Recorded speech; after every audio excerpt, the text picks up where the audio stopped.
rather be a dreamer, I'd rather be free, I'd rather be a leader, I'd rather be a queen, I'd rather be a singer in a trashy cover band.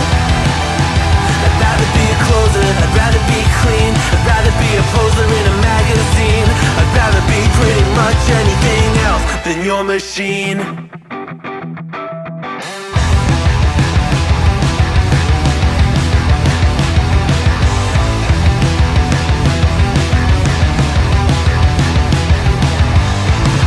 Wasn't always just a single shade, a palette full of grey in reverie.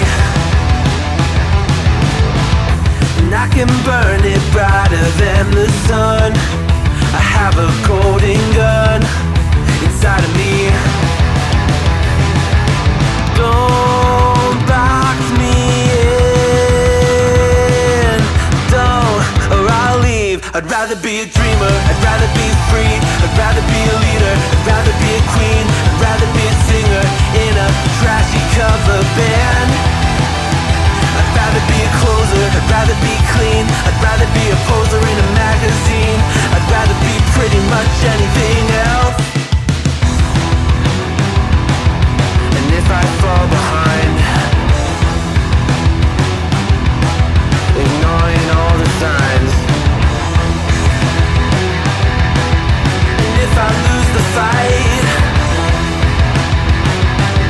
I still rage against the night.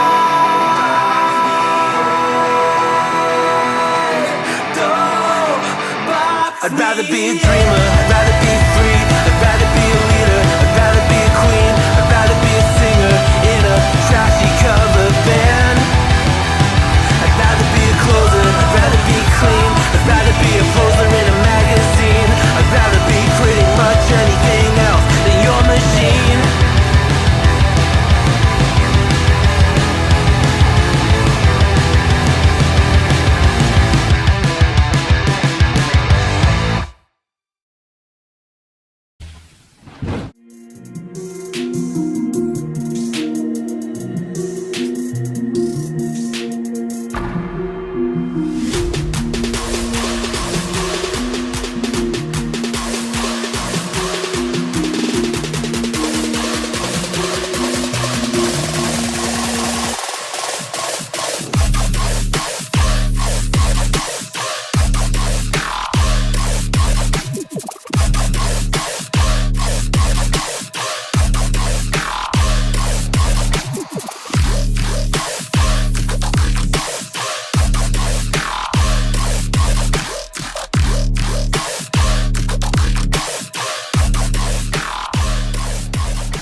From around the world. This is Boxenberger, the video game enthusiast from Germany, and we are back this week with the world of gaming.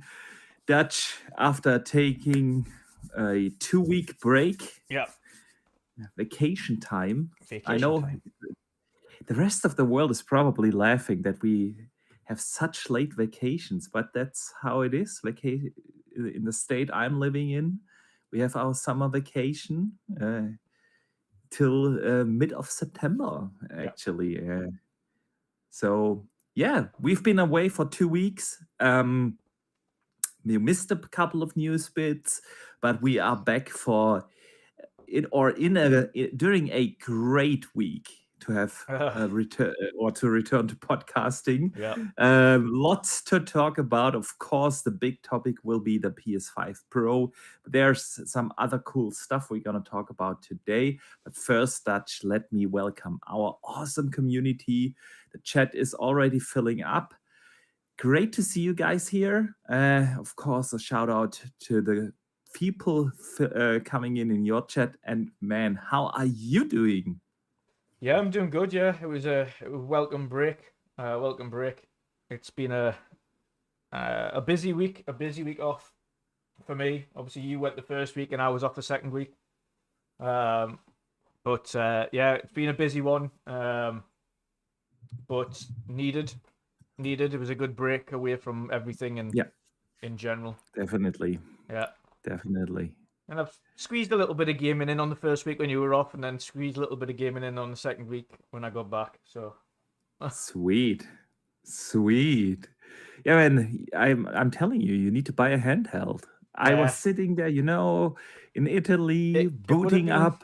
Yeah, it would have been helpful, especially on because it was I had a train ride for about 4 hours and then a ferry ride for about 3.5 hours. So yeah, it would have helped. Instead, I just downloaded a load of films on my tablet phone and watched them. So Yeah.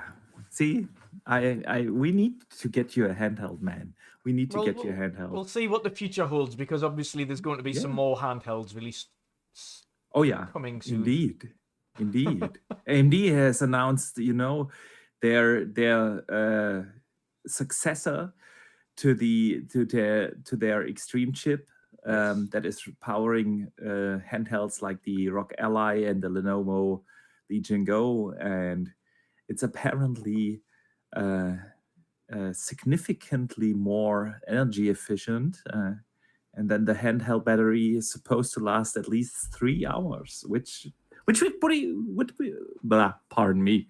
I have to getting back to getting used to talking in English, man. Been a way too long. But yeah, apparently, probably going to, I would assume, next year. Yeah. But yeah, I was enjoying quite some gaming on the alley. So, Dutch, let us use that as a segue into our first segment, and let's talk about the games of the week. Jingle, jingle, jingle. Everyone on my side just gets to see the dance. All right. So, as always, we want to know from everyone in the chat, what have you guys been playing? And don't forget to vote. You can vote what gameplay you want to watch. Dutch, let us know what kept you busy over the last couple of weeks. Yes, indeed. So I have eventually finished Rebirth. I don't know whether or not I told you that, but I eventually finished Rebirth. So nice. Got to the end of that. Yeah. Final thoughts. Great. Loved it. I enjoyed a lot of the boss fights. I did a separate. You weren't required to do this boss fight, but I did it anyway as part of a side quest, and that was quite fun. That was difficult. It was just against all of the summons, and then you had to fight 2 of the summons at the same time each time, and 2 of the summons, and then fight the final one. And that was fun. And then the last boss fight was a different way to wrap up a famous scene. Yeah.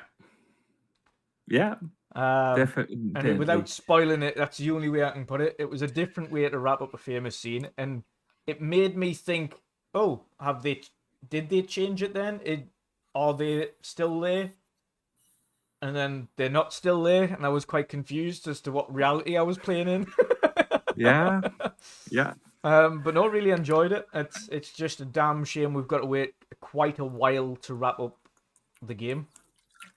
Yep. Because the next part hasn't officially really been announced yet. They've chosen a good point in the story to finish this one. I mean, it's kind of a cliffhanger, but at least they wrapped up this part of the story, in a good way. Yeah.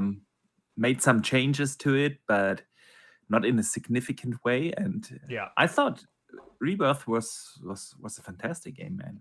Yeah? I'm just hoping that you get to actually use Sid Highwind and Vincent Valentine in the next game, because realistically, in the original Final Fantasy, as soon as you meet Vincent and as soon as you meet Sid, you can use them in your party. Yeah. But on this one, you can't. They're kind of just there as like side characters, and they don't join you. Yeah. Which is a shame, and I hope they do in the next and final part of it. But they will for sure. And of course, the only part that we agreed on that was boring as hell, and I think everybody did, was the puzzles with Kate Sith in the mansion. Yeah, I was like, true oh, that. dear God, let this yeah, end. yeah. Indeed, I was so glad when that chapter was over, man. Yeah, Yeah, it was a yeah. long chapter. It was a long chapter, Yeah, and then indeed, it it sped up was. quite quickly after that.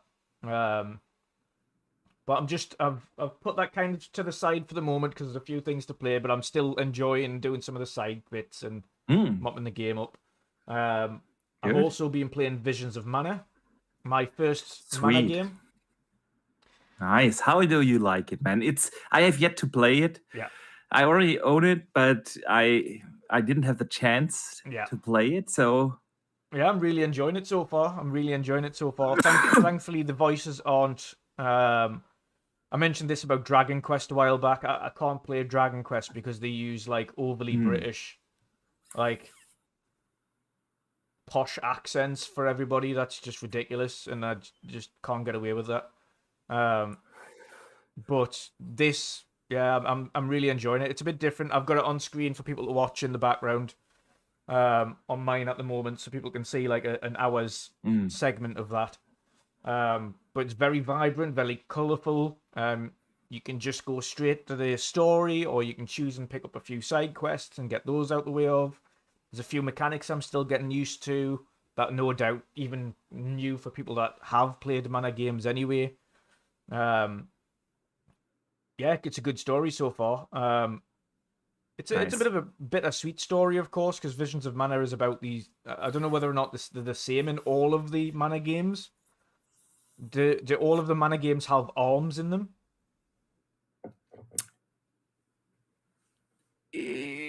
I'm not sure if all of them have them, but yeah, they are very known to the and you know IP, the purpose of the Olm.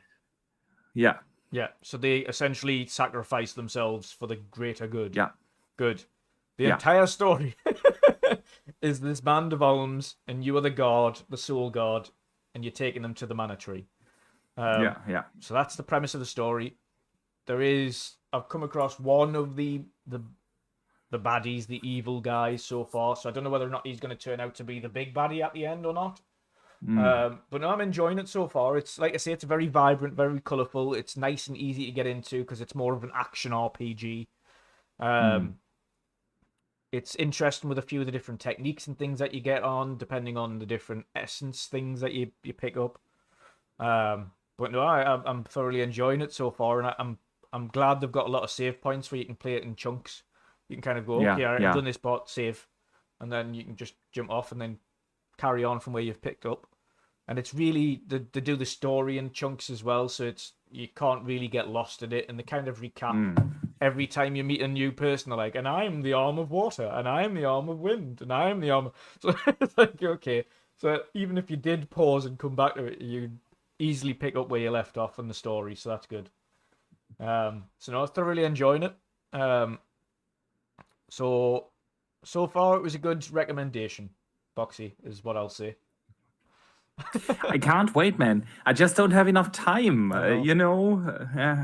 There are so many games to play right now. But Visions of Mana, I'm a huge fan of the original games. Secret of Mana is like one of my all-time favorites. So and I can't wait. And another game. So that anything you can't else? Wait for, yeah, I've been playing. You have to rub it in my nose. Yeah. Age of Mythology Retooled. I have been playing that, and I've been enjoying it. And of course, they've got the Norse, but not only do they have just one Norse god, they've got Loki, they've got Odin, they've got Thor, they've got Tyr as well. So you can choose the Norse gods. So there's a lot of them to choose from. Each one of them has different powers and things like that. Of course, they've got Hades, and they've got the Egyptian gods and the Greek gods, and so there's a lot of them to choose from. It's good fun, runs really well. After I've got the Visions of Mana thing out of the way, I'm going to put a small gameplay segment of that on screen as well. I did mention this to you. I tried to record a longer section, but unfortunately, NVIDIA GeForce replay thing didn't record all of it. It recorded the first 1 minute, even though it said it was recording, and then when I stopped recording it only recorded 1 minute. So that was fun. But the game's great. I think you're going to love it. That's the one I'm most jealous of right now, because everyone knows how big of a fan I am of the Age games. Yeah. Put 700 hours in Age 4 and still playing. And I can't wait. But the problem is I have a huge and very important work thing coming up on September 23rd and 4th. This could be a personal, huge career chance for me. Yeah. And I know myself. If I would start Age of Mythology right now, I would not be able to put it down. And I would stay up every night until 2, 3 a.m. and I would screw up that work thing.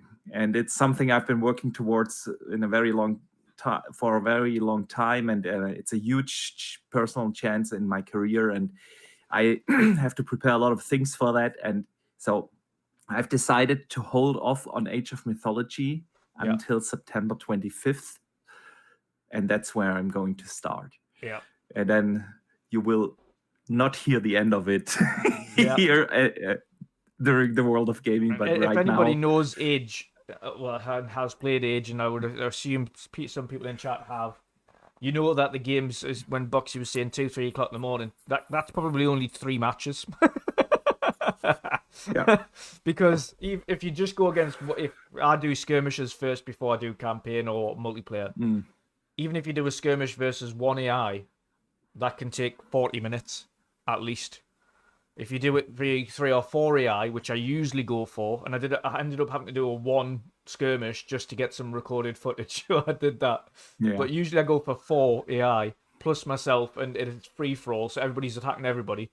Then you're not using probably the right strategy, because let's be realistic. The matches are decided usually after 10 to 15 minutes. It depends. No. When you've got powers raining down on you and causing all kinds of havoc, it's a bit different. And we shall see. What I have noticed as well, and I completely forgot about this, but if you do island based, and they get a lot of their not giants, a lot of their giant mythical beaches, the Titans. If they get a lot of Titans on their home base, trying to get all of them down is an absolute chore. So if you're choosing a custom match and you don't want it to last 4 days because of the Titans that they summon, and they all summon like 7 or 8 Titans to protect their kingdom, and you can't get Titans across water, they can't go on ships, so they're just to protect.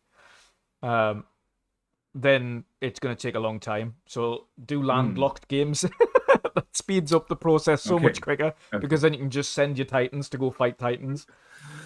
Sweet. But it is good fun. Like I say, it adds another dynamic to it when you can throw powers out, and when you're the Norse gods, you can kind of make trees come to life and destroy things, and have wolves go onto them. Man, I can't wait to check out all the different nations and folks, and find my sweet spot with one. Because I know a lot of people in Age 4 tended to, try to optimize their play style for all the different nations. However, I was like 2-nation guy. It was the English and the Holy Roman Empire, and I optimized those with my play style. So I can't wait to do that in Age of Mythology as well. So Dutch, before I talk about what I've been playing, let me shout out the first super chats. The first is a channel member chat from Sith Lord, for being a channel member for 25 months, man. Thank you so much for the continued awesome support. He says, welcome back. Thank you. Glad to be back. $700 for the Pro is nuts and not worth it, in his opinion. We'll get to that in a bit. we get to that in a bit, man. And Draw TJ follows up with a $5 super chat and says, hey guys, the PS5 Pro is $750 with tax and $900 with a stand and disk drive. Yeah, listen, man. It's 800 euros, which is round about 900 US dollars without the disk drive and the stand. So, but we'll get to that. We will get to that definitely. Let me briefly see what people have been voting in the chat for what gameplay to watch. And the clear winner today is Star Wars Outlaws. Sweet. Because that is mainly the game I've been playing. Yes. I started on my handheld. Yeah, man, and it is fantastic. So why doesn't it run the gameplay? God damn it! Sometimes OBS loves to screw with me. There we go. This one. We'll start here. So. Yeah, I've been playing Star Wars Outlaws. I subscribed to Ubisoft Plus Premium for the first time, just to not buy the €100, edition. Yeah. And for €17 a month, you actually can play the super premium, ultra, super duper deluxe version of Star Wars Outlaws day one. And you get cross saves. You can play in between Xbox, console, and PC, and with that, of course, the Rock Ally, and get cross save there. And it is actually working quite well. But let me briefly talk on the game. Yeah. I know it got mixed reviews, man, but I'm loving it. It is a fantastic Star Wars game. From what I've heard from everybody that's played it so far, they've enjoyed it. So I think the reviews are mainly just the critics, because everybody that I've spoken to is enjoying the game. So yeah, continue. Sorry. Absolutely, man. It is a great game. I really don't get. I've read some of the reviews, and I really don't get the criticism, honestly. Does it have a few bugs? Yeah, man, every open world game has that. Yeah, but so far, nothing game breaking. Yeah, you see a little pop in here and there, and sometimes you have the occasional, it's really nothing serious, collision error, but overall, it runs very well. And I think also from a technical side of view, Ubisoft doesn't get enough credit, man. They offer so many options in their games. They launched the game not just with the quality and performance mode. They have the 40 FPS quality mode, which, by the way, is the way to play. You get.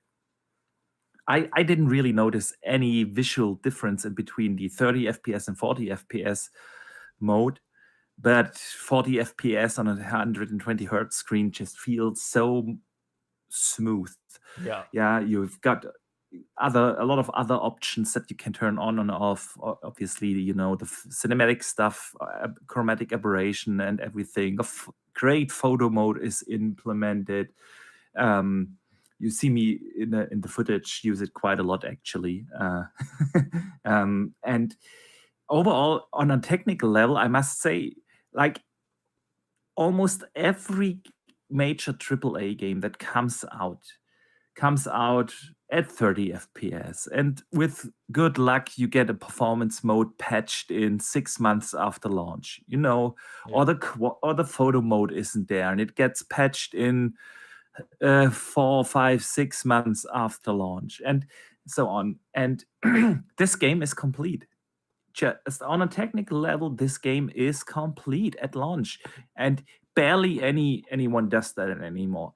Yeah, it took Starfield almost a year, 10 months or so to patch in other options. And it happens all the time with every other game as well. That the people that buy it day one, they get to play the game in the worst kind of way, and later they patch in those modes that people actually want to play, a performance mode or at the photo mode, and stuff like that. And I think Ubisoft doesn't get enough credit for launching just on a technical level a complete game that looks absolutely stunning. Yeah. They captured, like, the essence of the original trilogy really well. The music is fantastic.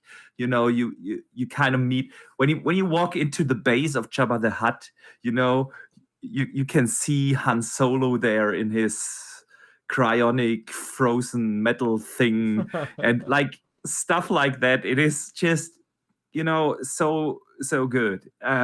Story is okay. It's nothing super special, but it's a good story so far. And I'm having a blast. Yeah, with the game so far. So yeah, but that's mainly what I have been playing. I continued a little bit with Dungeons of Hinterberg as well. Yeah.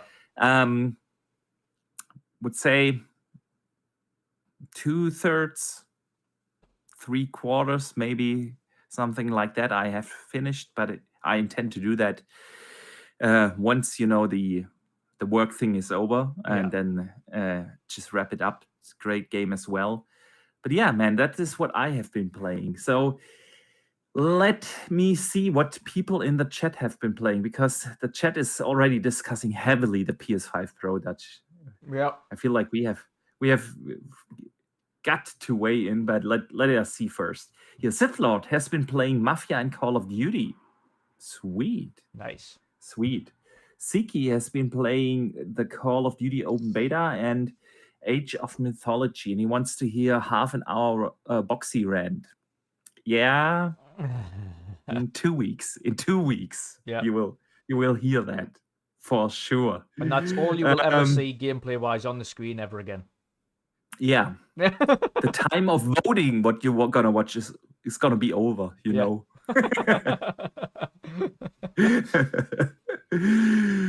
Siki says that Age of Mythology Retold still feels a little dated compared to Age 4, by the way. Yeah. They are different games, though. Age 4 is entirely different in Mythology.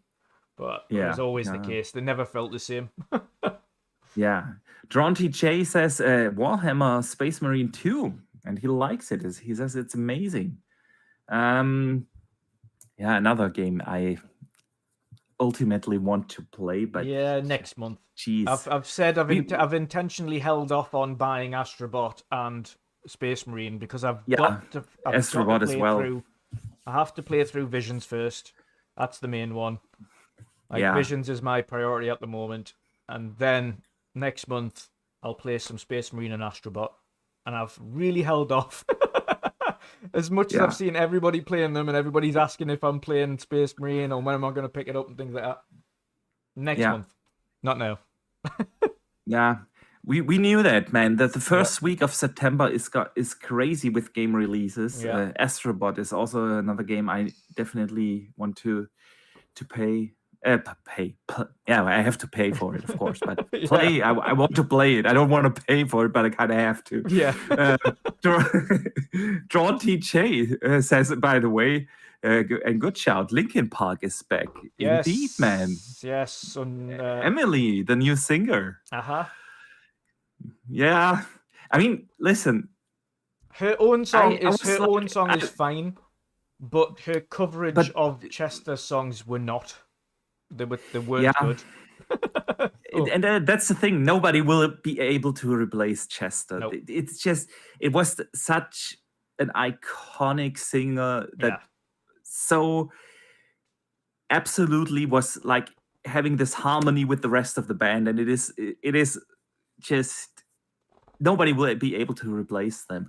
But I thought to myself after listening to a couple of her cover songs, like what should the rest of the band do? Should they just give up music entirely? No, because nobody's going to be able. And for that, I do appreciate them taking the risk in choosing a female singer. Yeah. And the new song actually sounds fantastic. The new song's fine. But that my only thing about it is, I don't mind them as with a lead singer, Emily. She's a good singer for tracks that are made for her. But I don't think the tracks that have been made for Chester sound good when she's singing them. I don't think she's got the flexibility to sing those tracks the way Chester did. But she does have the flexibility to sing the new track that is made for her. Sounds like it was made for her in her voice. And I think any of their tracks going forward will sound fine. They'll sound great. But I just don't, especially when she was covering Numb, I was like, oh, no. It just doesn't sound good.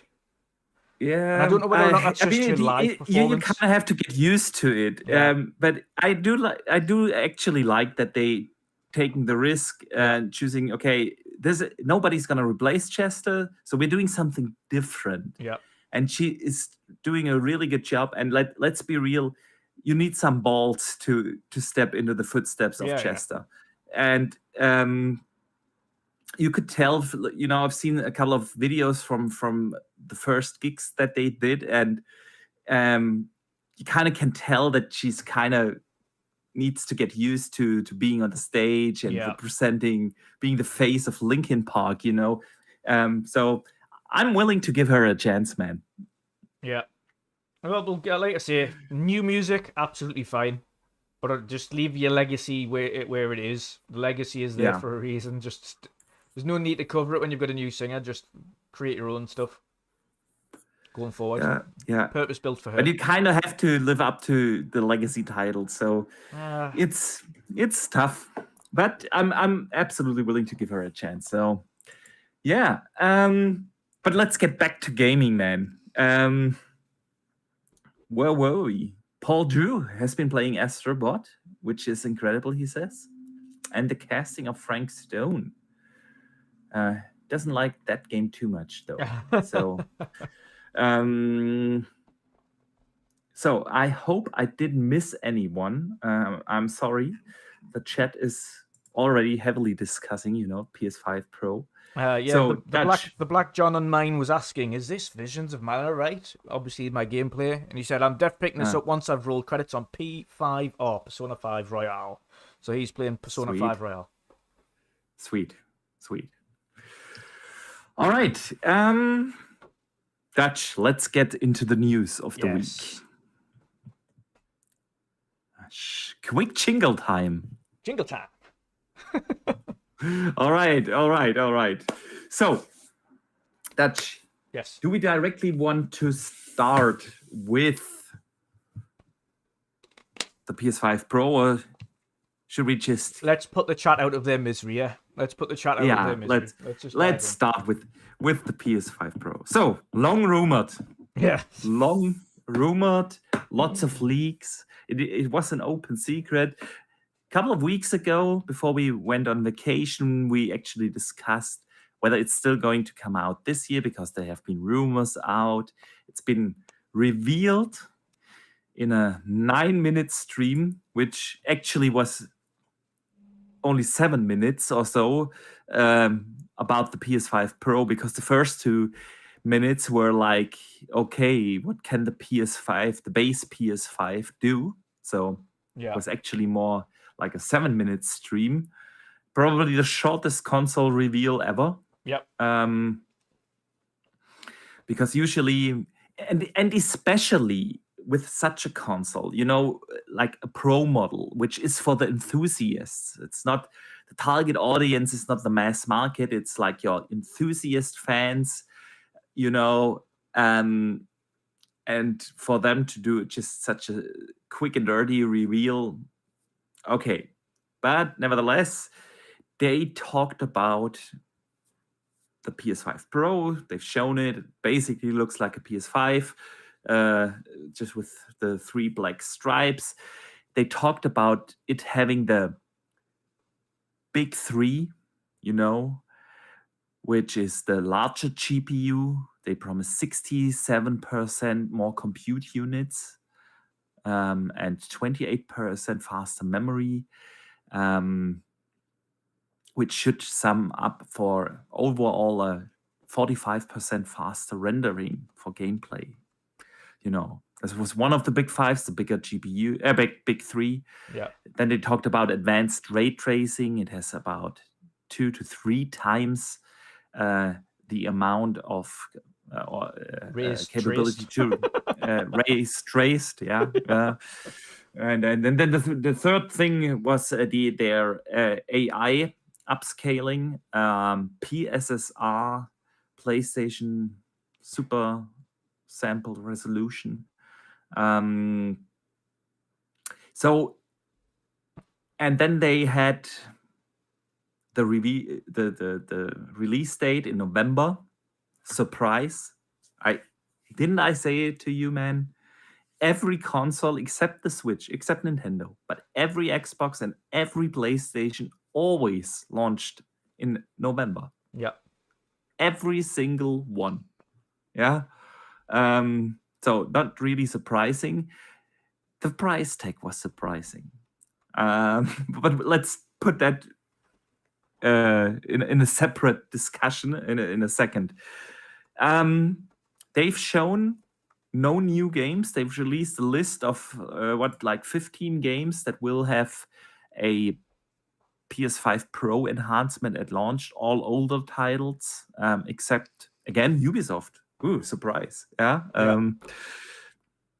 But with Assassin's Creed Shadows, but everything else, older titles, they've shown some comparisons, which you barely could see because of the utterly bad stream. But even if you rewatched it in higher quality 4K afterwards, it was okay.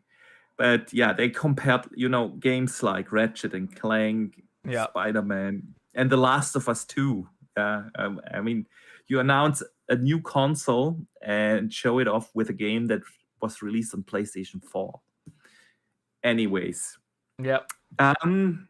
You can already hear a little bit that I'm skeptical, and I have so many things to say about this, and I don't even know where to begin. So, Judge, let us hear your thoughts first on the way how they presented it, the way it showed, and let me hear your thoughts on the promised, power increase. Do you believe in it making a significant difference? Well, what are your thoughts on this reveal before we talk about the price point and everything that afterwards? Yeah, before we talk about that. We said this, well, we've mentioned this beforehand when they were looking at the power upgrade and what they were going to do. The main thing that was always going to be the issue that is going to hold back any actual significant gains is the fact that the CPU is almost unchanged. Yeah. It's got a minor boost, but that minor boost brings it in line with the CPU that's already on the Series X. It's clocked to 3.85 as opposed to Series X's 3.8. So it's pretty much in line with the Series X's CPU now on Zen 2. So there's pretty much no change at all on the CPU. Not even that really, because the boost is only available temporarily for short. Exactly. So it's not even a permanent boost to the CPU, and even if it is, it's only in line with the Series X's CPU. So even though you have this GPU boost up to 67% more CUs than the current one, it's negated anyway by the CPU, which we always said was going to be the bottleneck. And then even when you have a look at Digital Foundry's analysis of it as well, they're saying exactly the same thing. The CPU is the bottleneck. And they never mentioned the CPU once in that whole thing. Yeah. Even though that had a boost. They didn't mention it because they know the boost is so insignificant, it's not going to make a blind bit of difference. The only thing that is going to be a benefit to them, and even then, I mentioned when it was first leaked, and they will mention PSSR, I said, because PSSR is so refined and so integrated strictly for the PS5 Pro and nothing else, i.e. it's not on any other platform, it's not going on PC, it's not going on anything else, only select titles and only select things will actually make use of it. Now, he's mentioned everything gets an automatic boost. All old select PS4 games will get an automatic boost. We've already had these automatic boosts on Xbox anyway, because we had that lovely cycle where everything got up-resed and you've got the automatic 60 frames for all the titles and HDR and all that stuff. So we've experienced that kind of boost thing for all the titles in the past. So it's nice to see that some titles will get that for PlayStation 5 that were on PlayStation 4. However, PSSR is literally the only real benefit of this upgrade. And that is, to me, not worth investing in. I have a PlayStation 5.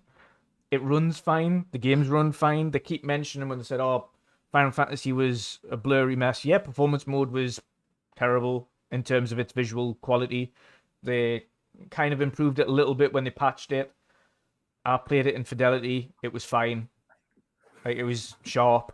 Yes, it was 30 frames. I don't care. Personally, for me, I've mentioned this before, I don't care about 30 frames on a single-player game. For me, I only care about frames when it comes to shooters, Call of Duty, fighting games, like anything that requires online and is competitive. For instance, Age, you need to have quick responses. You need to be able to do things quickly. Ideally, you want really quick and good frame rates on. You couldn't play Age at 30 when every other civilization's going 100 miles an hour and doing things and clicking all over the screen and a million things are happening. You couldn't have a 30 frames game of Age. It would be, you would lose horrifically. So anything that is competitive and requires quick response, I need frame rate. Anything that is single player, campaigny, don't have to worry about anything like that. I'll just stick with fidelity. I don't care. So having a boost to that side, to me, I don't give a shit. And as you mentioned, the only games have really highlighted that have had a good boost that they can highlight are old games. Games that are cross-gen or games that have been out a couple of years. Not new games. They didn't show off Black Myth Wukong, which has struggled on the PlayStation. They didn't show off any of the new releases from this year. That have been... I mean, some of the Unreal 5 titles would have been nice, right? The ones that are taxing. Like, show off stuff that's going to tax them. So, ideally, that's what we want to see. We want to say, okay, it's great having these features and this boost amount, etc. But show us a real reason to get it as opposed to games we've already played and beaten. Yeah. We've already played and beaten all of these games. Like The Last of Us Part 2. That's great and all. But that was a PlayStation 4 title that then had a PlayStation 5 re-release. Yeah. So that's not really... Like, everyone's already played that for the vast majority. And I know some people like to go back and play games they've already beaten. But I'm not one of them. I'm really not. When a game's done, the game's done. I know you like The Witcher every now and again, but for me, when a game is done and it's wrapped up, I rarely ever go back to it. I'm like, that was great. That was one of my favorite games ever. And I'm going to remember it that way. I'm not, especially when I've finished the story and I know what's coming, I like to be surprised by the campaigns and the stories and things. So I'll not I'm go back different to that way because I do like a couple of games that I just can go back to and enjoy because I already know them. But yeah, I do get that point, and it is a valid point, man. Let me briefly shout out Phase23BKNY. Yes. Who sends in a super generous $20 super chat and says the PS5 Pro is trash and nobody is gonna buy it, and it's weaker than the Series X. Correct, and you guys are going to downplay it without seeing games running on it. Analysis by Digital Foundry coming. So, I mean, the thing is, obviously, we can only talk about the things that have been shown to us. Yep. And of course, it definitely remains to be seen how the PS5 Pro performs once it's out in the wild, and we get some actual footage and some actual comparisons but so far, of course, we can only judge from what they've told us, and this is such a multi-layered discussion because there's it's massively multi-layered. Everybody's gonna have what you can't do, and one thing we'll both agree on this. Everybody has to agree on this because it is some of the takes on both sides have been ridiculous. Yeah. What somebody spends their money on is entirely up to them. Don't pocket watch what everybody else is buying. Don't make fun of someone if they choose to buy a PS5 Pro. Absolutely. I will absolutely, man. However, when we get onto the pricing section, I will absolutely call out when something is ridiculous, especially when it's in our currency. But I'm not saying what everybody else has to do with their money. If you choose to go and buy one, you go and buy one. That's your choice. But as somebody, something happened to your audio. Your volume is super low suddenly. Weird. Is it okay? Yeah, a little better. Sweet. So I would never ever choose to tell anybody what they have to do with their own cash. For me and what I like, I have a PS5, I've got a Series S and X, and I've got a PC, I've got the Switch. I have everything I need to do to run games. If I want to run games in super high frame rates, I'll play that on my PC. And I've already had a little go at Xbox already. Like couple of weeks back, you've seen me calling out Xbox for exactly the same thing. They're not giving me a reason to invest in the next Xbox. Just as PlayStation aren't giving me a reason to invest in the PlayStation 5 Pro. And I've already said, as it stands right now, I will not be buying the next Xbox. I will be going full on to PC. So that's how I stand. And that's how I look at every company. As long as you give me a reason to invest in your platform and a reason to buy and spend money on this platform, then I will likely buy it. Me and you have bought I've got the PlayStation 4 Pro down here. Yeah, sure. I had the One X. So we've bought these mid-gen refreshers. I had the One as well. So we bought these mid-gen refreshers. But the difference is with those previous mid-gen refreshers is we went from 1080p 30 and with some 1080 60 games to 4K 30, 4K 60 and performance modes. The jump here isn't that significant anymore, and that's the hang up that I've got. Yeah, the jump isn't big enough for me to want to part with my money. Let me jump in here, because this is really what bothered me, besides the price, of course. So see, the thing is, I really like the idea of mid-gen refreshes, and I'm still glad Sony is doing one, because let's just face it, the typical 7-8 year console cycle is just way too long to expect this hardware to be anywhere near state of the art. And I feel like this optional, it's an option. They are not starting a new gen, but having a mid-gen refresh is an option for those who want to be closer to what's state of the art. Yeah, let's face it. If you want to be really state of the art, you gotta put down like 3,000, 4,000 euros and build a proper PC, and then you are state of the art. Yeah. But in that price range where we are with consoles, after a couple of years, your hardware still just isn't up to the tasks. And you can tell we are 4 years into this gen, and look at some of the latest games that released, especially the Unreal 5 games. These consoles are not really up for the task. I mean, other games, look at Star Wars Outlaws here, are doing a phenomenal job, providing amazing visuals, but that's why I do like the idea. Now, when we look back at the PS4 Pro or Series X, they provided, or you say, well, the PS5 Pro will provide 45% of rendering capabilities, an enhancement of 45%. You compare that from PS4 to PS4 Pro, That was 125% jump. Yep. And they are not doing anything towards the CPU or the RAM.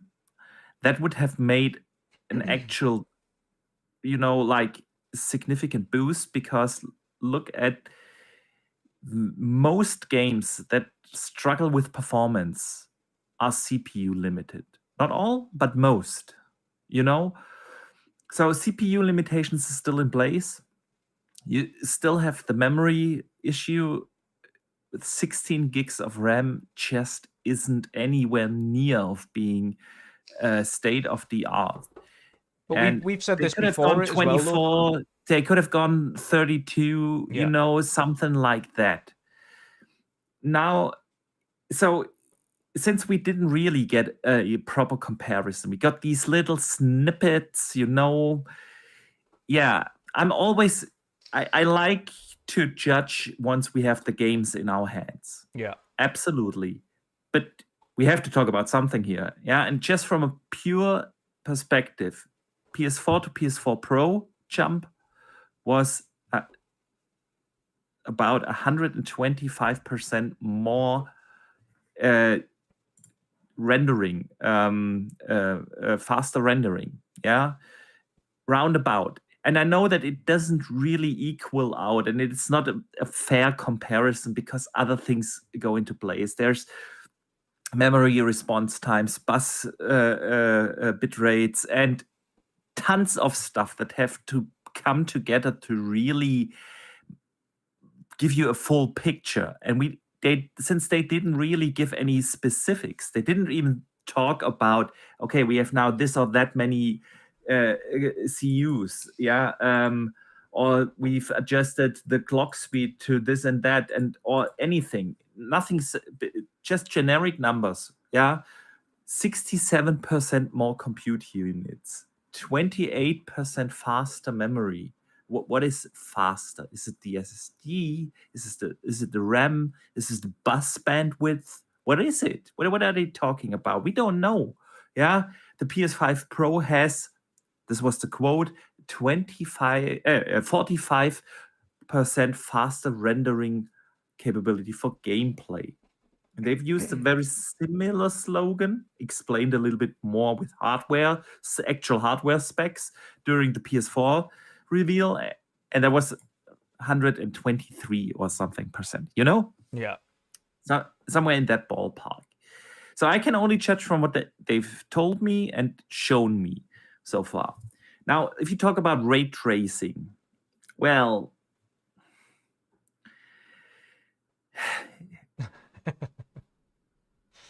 on the PlayStation 5, base PlayStation 5, I've always said, like, the PS5 and the Xbox Series X are super similar. The on paper spec improval from PlayStation 5 to Xbox Series X, we barely notice that. And that's, by the way, would also be a fair comparison, because on paper, Xbox Series X should be 25 to 30% faster. So in the ballpark of the enhancement from base PS5 to PS5 Pro. But do we really see a significant difference? If we are honest, in one game we have a pixel more here and a frame more there, but overall they are more or less the same. But when it comes to ray tracing, that's the real only difference. If you look at games that have implemented ray tracing very, very well, games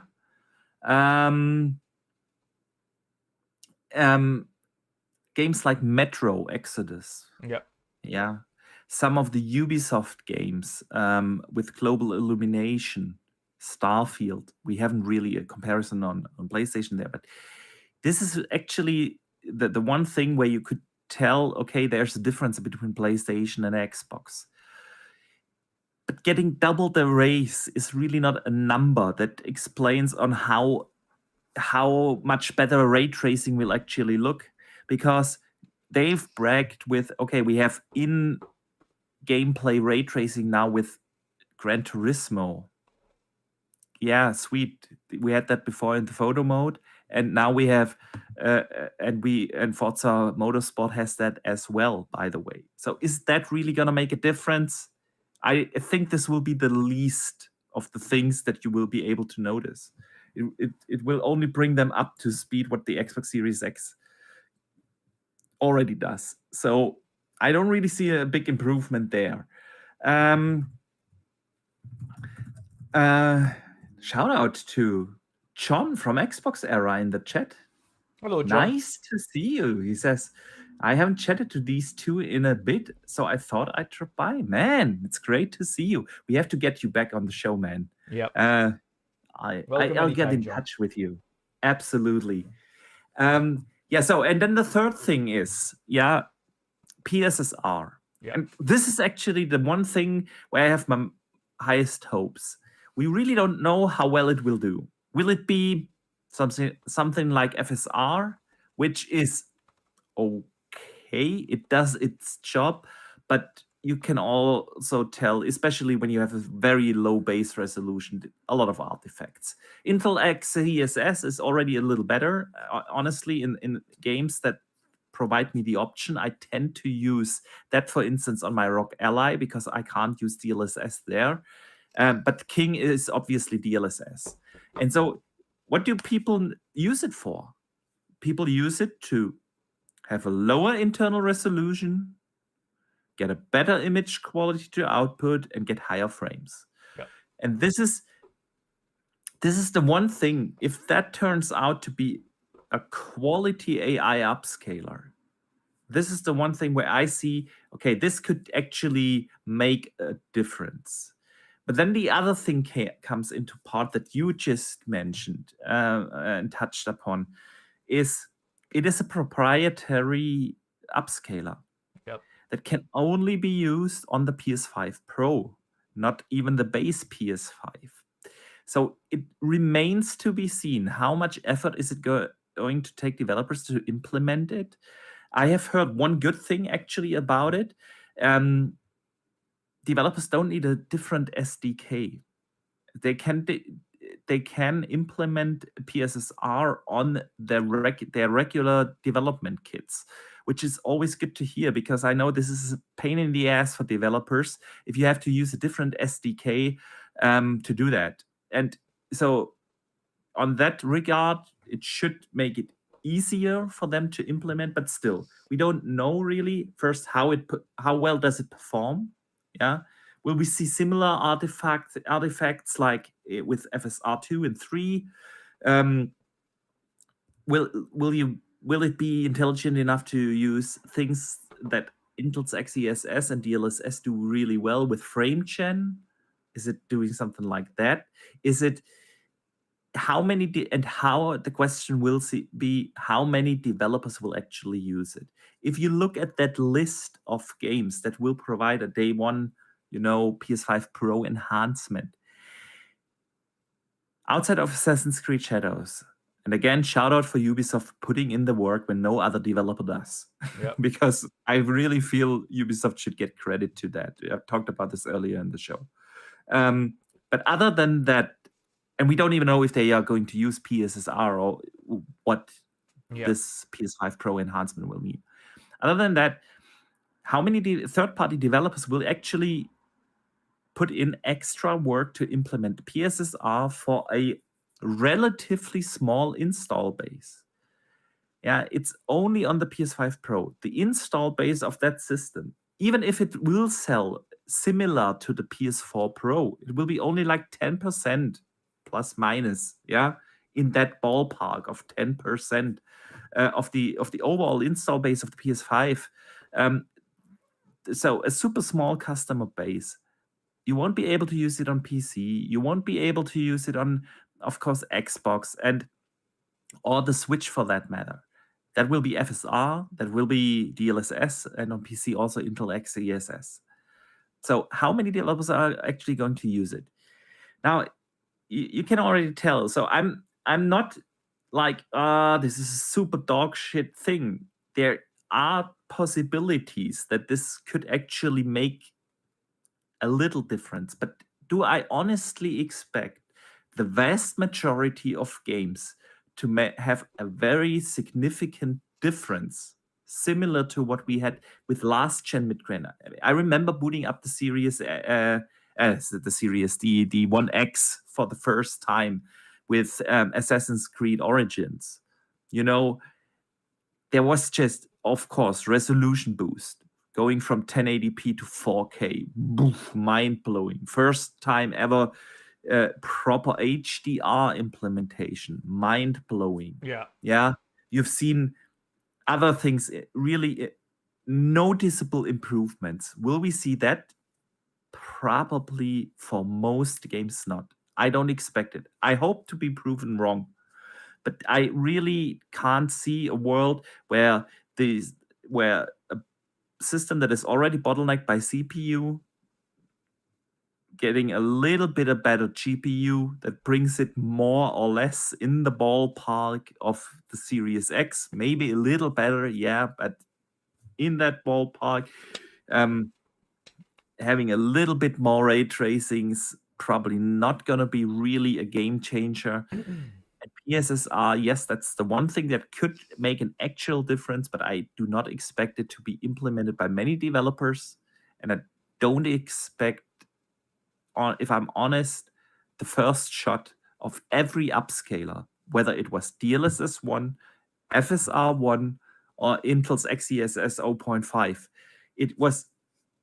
they were all bad. Yeah. All of them. And PSSR is the first shot. It's the right thing to do in general to go into AI upscaling. I'm a big supporter of things like DLSS. Yes. But the first iteration usually isn't really doing it. So, yeah, I really don't see it happening that it is going to be a major game changer. We will see in the Digital Foundry analysis. Probably it's going to be able to keep more stable frame rates. And we will see in a distant tree 2 leaves being rendered at a little higher resolution than on Series X or base PS5. But for me, I've not been sold, not by what they've shown so far. And I went back and watched their comparisons again at 4K, 60 FPS, best quality possible that they provided on YouTube.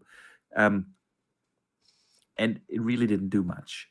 I also noticed that the console that they now sell basically on frame rates, right? Yeah. This was the tagline of Mark Cerny. People choose in between quality mode and performance mode to get either a good image quality and by the way, interesting phrasing, chunky gameplay. Yeah. Or they apparently 3/4 of the players choose performance mode, yeah, to get better frames, and they want to combine that. This was the exact same promise that they gave us when they launched this gen, by both of them, by the way. I'm not excluding Microsoft here, because Xbox promised us the exact same thing.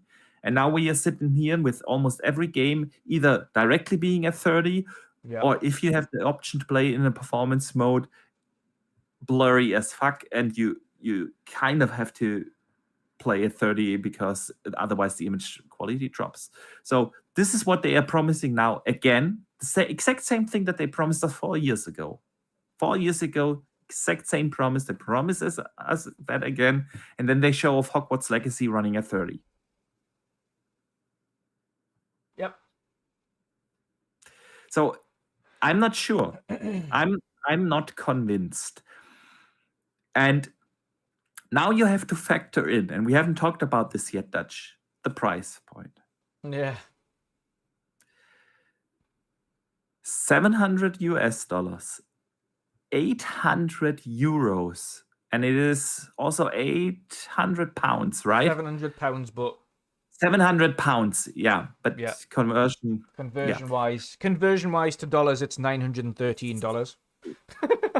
Yeah, and it is 890 US dollars here in Germany. So very similar price point in the UK and mainland Europe. And by the way, the rest of the world, and the only market where it's cheaper is the US. I'm not saying it's cheap. I'm saying it's cheaper is the US. Yeah. And then they have the audacity. And I think this was really the tip of the iceberg for me. You know, like seriously, you are charging for a stand separately.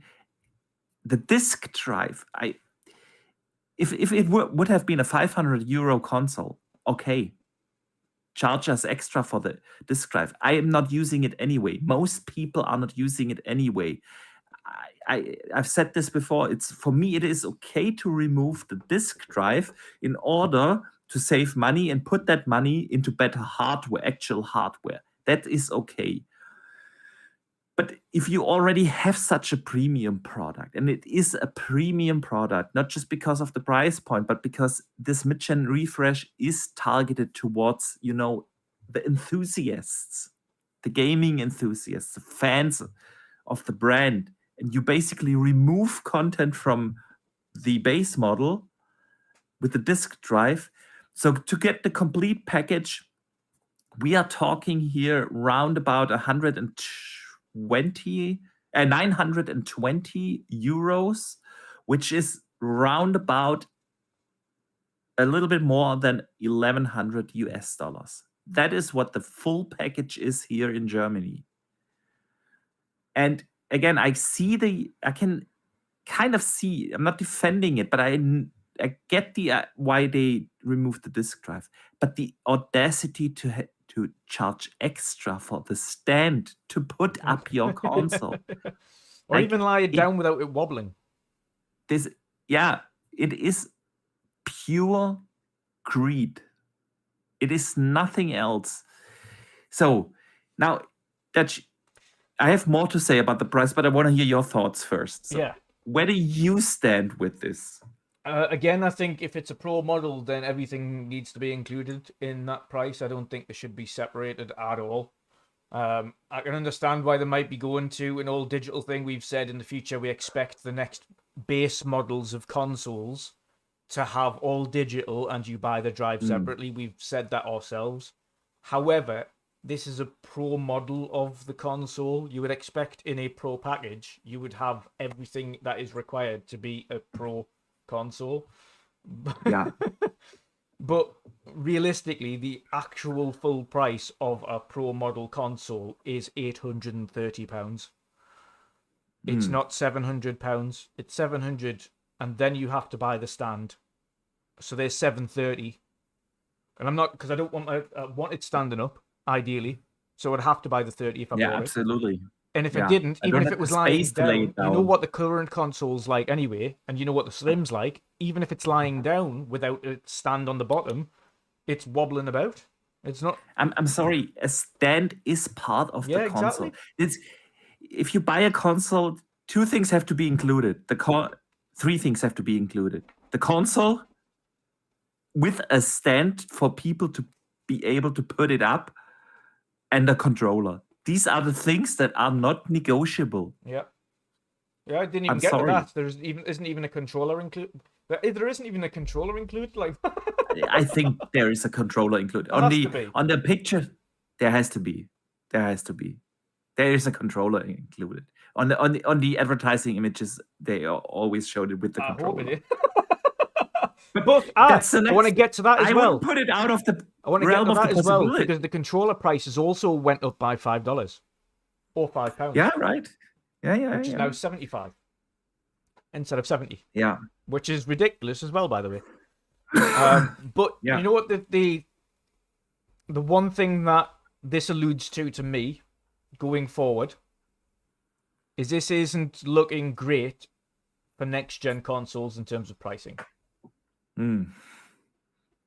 If this is, I agree. Because this isn't even a full next gen console. This isn't even a fully fledged, upgraded CPU, which is Zen 3 or Zen 4. This isn't the next lines of GPU or APU that they've got involved with in AMD or Nvidia or Intel, whoever they use for the next slot. We know PS6 is going to use AMD again. We don't know who Xbox are going to use. But this, at the moment, to me, looks like the next set of consoles are looking to be a minimum of 600 at launch, with or without, maybe even without the drive, which is the thing that we have to all kind of prepare for, I think, going forward. And it's, I would have been expecting to see 600, and I think 600 would have been a price people would have been okay with. For the most part, would have been okay with. Which currency are you talking about? Because we apparently have to make a real difference here. Yeah, well, it should be across the board, €600, £600, and whatever that. Obviously, we know that the dollars are never going to match up, so it'll be $600. Yeah, yeah, but then I can live with the delta. Yeah, that is what base PS5 and Xbox are doing, pricing euros and dollar the same. Yeah. Yes, it is a delta. We also have to mention, to be fair, US prices usually are without tax. Yeah, but even then, the average sales tax is only 8%. Yeah. So even with that, it's 19% here in Germany. Even with that included, we're still 100 more. So, so it still makes no difference, or more than 100 more. But realistically, I just don't think it sets a good precedent for what we can expect for pricing going forward for consoles, to be honest. And my key issue here, and everyone likes to say, but gaming is an expensive hobby, but it was never meant to be an expensive hobby. Console gaming for the living room was never meant to be an expensive hobby. It was always meant to be gaming for the living room to get the casual people to play games on their TVs. That was what console gaming was always originally about. And the enthusiasts went to PC. That's what the difference. There was the contrast. The sheer enthusiasts, the ones that wanted all the latest, greatest, newest, fanciest things, were always on PC. And the price justified the difference. So what you get on console, we'll do our best for what we can for the money that you pay. And it's a good entry level price. It was $399 for the PS4 Pro. It was $399 for the One X. It was $399 or $400 for the original model consoles. And now we're already sitting at $500 for the base models this year, and $700 for the Pro model. And you can see where it's going. It's went from being $399 to $600 in the space of a full generation. Yeah. I mean, there's much to add to this, honestly, because let's face it, it is a super weird generation. It's the only generation where the consoles got more expensive after launch. Usually we are used to, if you look back to every other generation, the consoles went down in price a year or 2 years or 3 years into the generation. Then they came out with the Slims that made it even more cheaper. And this is the only generation where both consoles, PlayStation first, they increased I think a year or so after launch, and let's Series remember X though, 2 years after launch. Remember, if it wasn't for the fact that Series X was priced lower at launch, the PlayStation 5 was set to be priced higher. But Xbox unveiled the price first, and Sony tweaked last minute and went, tweaked. Fair one. Yeah. So, but you know what I mean? It is a weird generation in that regard. And yes, we had a couple of years now of higher inflation rates are getting back to normal now. But you have to factor that in. Then you have to factor in, of course, and before people start to think I'm trying to defend it, it's not where I'm going with this. Electronics in general, semiconductors in general went up in price. So, and you can also tell that from PC parts. Look at PC part prices, GPU prices, CPU prices, RAM prices. Everything went up. Absolutely. And that's also sometimes when I see people, I'm just going to build a PC. Yeah, you do that. PC is a valid option. Yeah. However, expensive option. PC prices also, PC part prices also went up. Yeah. Nevertheless, the one thing about console hardware is that has always been a subsidized hardware. Yep. And I feel like that is the major difference that we are going to see, that console OEMs, console manufacturers are not going to subsidize the hardware in the same way that they did before. Yeah. That they used to. Because, if you look at things like the ROG Ally, I'm just taking that as an example because I've been playing so much on the ROG Ally lately. Yeah. Asus is not a platform holder. They are not making any money of me buying that system afterwards. I buy it once, and everything else I'm going to spend on that device is going towards Steam, Epic, Xbox, whatever. Yeah. So they are not able to subsidize it. That is why the price is as high as it is, because they have to make their return of investment of the hardware sale. That's not the business model of a console. Yeah. The console is sold basically for its manufacturing and development cost and all that stuff factored in. PlayStation, Xbox, Nintendo is a little different, but those two never made really any money of selling the hardware itself. It's about selling the software. Yeah. So, but with this PlayStation 5 Pro price, I could see that the future is going to go away from that model where we get subsidized console hardware. Yeah. At least not to the same degree, because there's no way that you can tell me that this console, removing the disk drive, and disk drive prices have gone up, way up, by the way. Yeah, it's actually what Phil Spencer said a couple of months ago.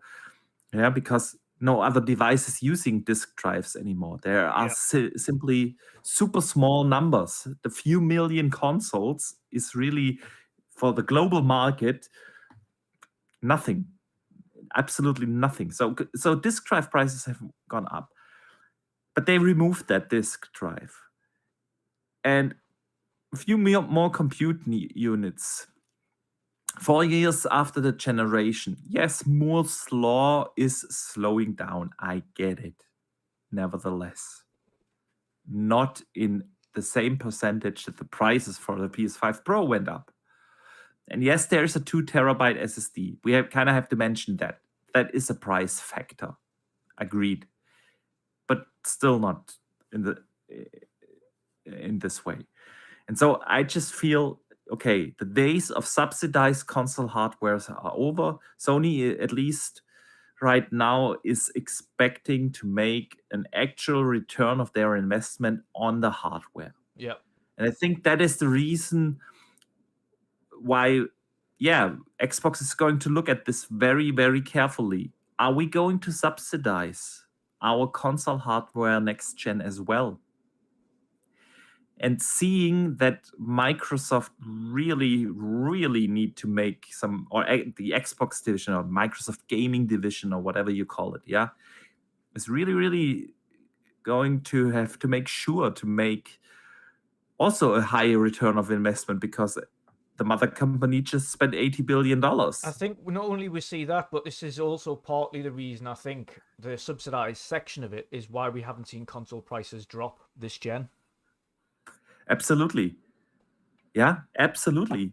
In fact, you've seen increases in some areas. You've seen increases in price, specifically Asia and European territories. You've seen an increase in price on consoles and a decrease. Yeah, definitely. So looking at that, okay, $700. Then the real, or not the real, but another issue comes in.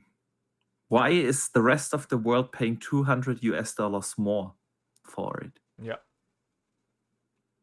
And we've discussed the new strategy of Xbox, so many times on this show.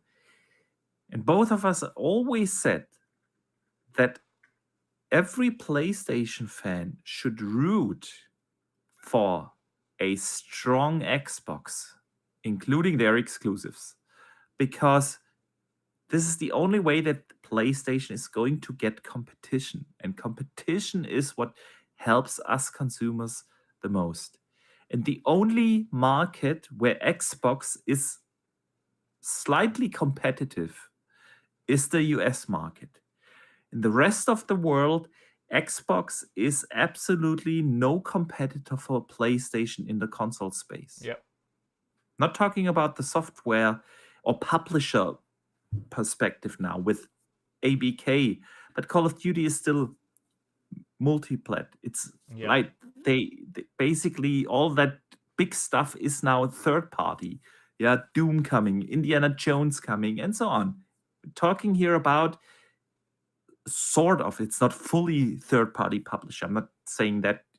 You guys know what I mean, you know?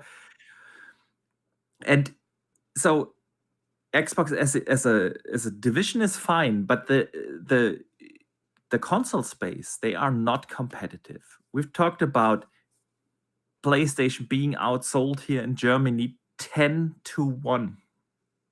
Yeah. Xbox being outsold by PlayStation 10-1. Yeah. They are no competitor whatsoever. And that is exactly what happens. They have a quasi-monopoly. You know what I mean? And they can do whatever they want. They can charge at a higher price here because people will still buy it because they either don't even know that an Xbox exists or because they don't know anyone who has an Xbox, don't know what it offers, don't know,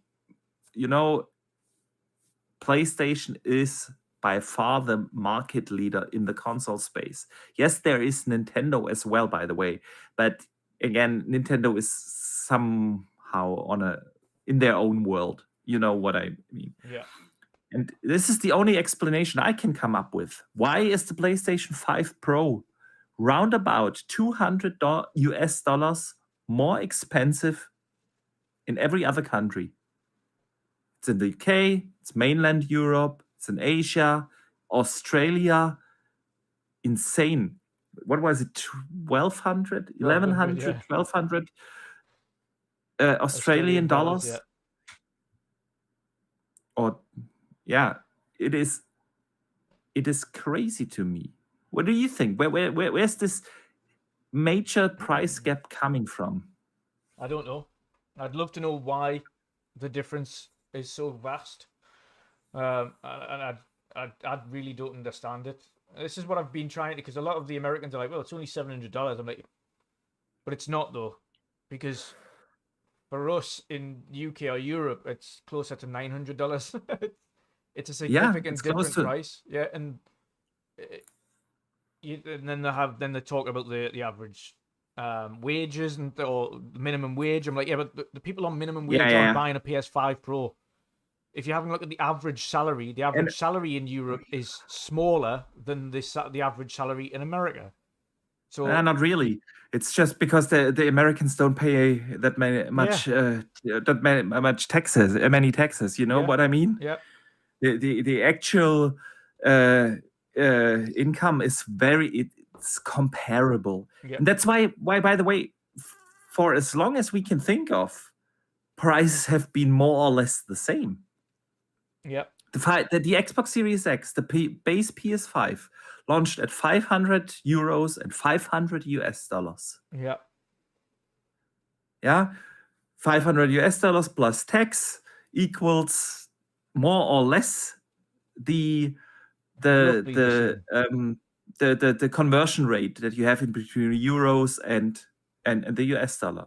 Bam, same price. And now we're talking round about a $200 price difference. Yeah. I couldn't tell you what it is. To be fair, I just don't like the when people are saying, "Oh, well, it's only this price." I'm like, "Well, it isn't though. It isn't, because it's not just now it's 500 here, 500 there, but it's not though. It's $700 or £700. They're in vastly different things." Yeah, £700 are If an $900 American US. sent me $700, even if they sent me $750, I would still be short by almost £150 from buying a PlayStation 5 Pro. Yeah. So it would make no difference. Like, it isn't the same conversion. You would have to send me $900 if you wanted a PlayStation 5 Pro from the UK. That's like scalper territory. Yeah, definitely scalper territory. Absolutely. Let me briefly shout out Chex82. He sends in a $5 super chat. Thank you, man. He says, it seems like both companies are going in different directions, having to adjust. They both are competing differently and making good and bad decisions. Yeah, absolutely. Xbox is trying to compete in a different way now, in the publisher space. In the space of selling software. Absolutely. While Sony is definitely trying to continue the more or less classic console model. Yeah, they've also made differences. They bring a lot of their games now to PC as well. Some of them even day one. But yeah, in the console space, they follow a very similar tactic. But now with this price point, yeah, again, we are back to non-subsidized console hardware. Yeah, and I've got a super chat here as well from Michael Mooney, £5 super chat. Thank you for that. He said most Xboxes are sold in North America. I suspect Microsoft might be or will be debating future hardware releases outside of North America. Well, I don't think they'll debating releasing them. We do know that they're essentially winding down marketing in Europe for hardware anyway going forwards. So I don't think they're going to be focused on pushing hardware in Europe anymore. I think they'll sell it. Have they ever been? Yeah, I was going to say, but even then, you only have to go back to the Xbox One generation to find out that, obviously, to get an Xbox in the Netherlands, for instance, you had to either wait a year or go all the way over to Germany to buy a console. Yes. Yeah. So it is a valid question, and I sure hope they are not pulling out of the console space in Europe entirely. Yeah. But I would be also surprised if that isn't discussed within Xbox. Yeah. Honestly, we shall see. I would be still surprised hope that they will surprise us. Out of the 30 million consoles or 25 million consoles, whatever it is, have sold this generation, I would be surprised if 4 million of those are in Europe. Yeah, absolutely. And it includes UK, which is still their biggest market outside of in America. Europe. Yeah. And I know a lot of people always say, yeah, well, countries like Germany, France, Spain, Italy, etc., have traditionally been PC markets. Yeah. And while PC is a super strong platform around here, Nintendo and PlayStation are doing well. Yeah, very well. They are. And that is because they have marketing, they have brand awareness, and they actually try to sell the consoles. Yeah. Because they still want to get people into. They still want. Yeah, Microsoft have made plain to them that whilst they'll offer hardware, their focus isn't on the hardware. Their focus is play wherever you want and buy our software. Yeah. So it is this discussion again. Where's Xbox going with their next gen hardware? And it is an even more interesting question now. With the PS5 coming out now in November, I think the one thing are the rumors true? the one thing I'll add to it to kind of have you follow on from that, because it'll go into it. I think this will be something that they will look at the reaction to the pricing going forward. They'll look at that reaction and they'll think, right, okay, we know they're focused on their next gen hardware. We know they're not doing a mid gen Pro or Elite model, so we know they're focused on the next one. They'll be looking at this pricing thing and the kickback from people about the pricing and what's included within it, and thinking, all right, okay, so how do we arch this now with what we need to do and pricing? Where are we positioning this? Because that's the one thing that we'll have to look at. Okay, yes, the Pro model is not for everybody. Granted, nobody's going to go. No, not everybody gets them, and it's only a small percentage of people that invest in a Pro model. A very small percentage. That's for both the series, the One X and the PS4 Pro. It's always been the case. It's been a very, very limited number out of the 100. I think it was 120 plus million consoles that were sold for PlayStation or more last gen. I think it was 4% of that was the Pro model. So it's a limited number, but it's still a couple of million people that buy it. It's a smaller section this time, though, because we're midway through the gen. PlayStation are on 50, 60 million units, not 100 million units. And the model's now coming out. And I think, personally, seeing this price and this console will push people more towards buying up a slim digital or a slim regular base model PS5 than they will picking up a Pro model. It could definitely be. I mean, live-to-date sales for the PlayStation 5 are more or less on par with the PS4, right? So if they, and I actually assume now, since they are launching this mid-gen refresh this year, that they are going again for an 8-year console cycle. I fully expect Sony to do the traditional 8-year console cycle, and with that they could definitely end up in the 100 million plus minus ballpark, at the end of the gen. So it is really the question. I mean, Phil Spencer said himself, basically, what's the point of a mid-gen refresh this gen? Yeah, last gen it made sense because of 4K and everything. We don't have that thing this year. Now, we just talked about the enhancements of the PS5 Pro. At least to us right now, they don't seem really that significant. Yeah. So the question Phil brought up is, what's the point of a mid-gen refresh this gen? And the question now will be, what is the response of Xbox? Are the rumors true? Are they going to launch the next gen in 26? Or are they also following an 8-year console cycle? What do you think, man? I think it's Will they be able to do an 8-year cycle with not having a mid-gen refresh? No. Yeah? No, I think it is likely to be brought forward. I think it's going to be 26. At a push, winter 26 when it launches, so technically 27. But November 20. If it comes out in November 26. Exactly. Again, that's what I'm saying. So every technically, console launched in November. So technically 27, but I think that's probably going to be the case. I think they'll just they've mentioned what's the point, and I think that's a multifaceted response. I think it's what's the point because we're so far behind on this console generation. Bringing out a Pro at this point isn't going to make a difference, and I think that's part of the reasoning behind it for his team is why would we bring out, like, we're not doing well enough on the console side of things anyway in terms of sales. Bringing out a Pro model of this console isn't going to benefit. I think what they're looking at right now is we need to quickly draw a line in the sand on this one. We're going to focus on the next gen, and we're going to start the next gen with a whole nother thing. We're just going to start from scratch, and we're going to go from there.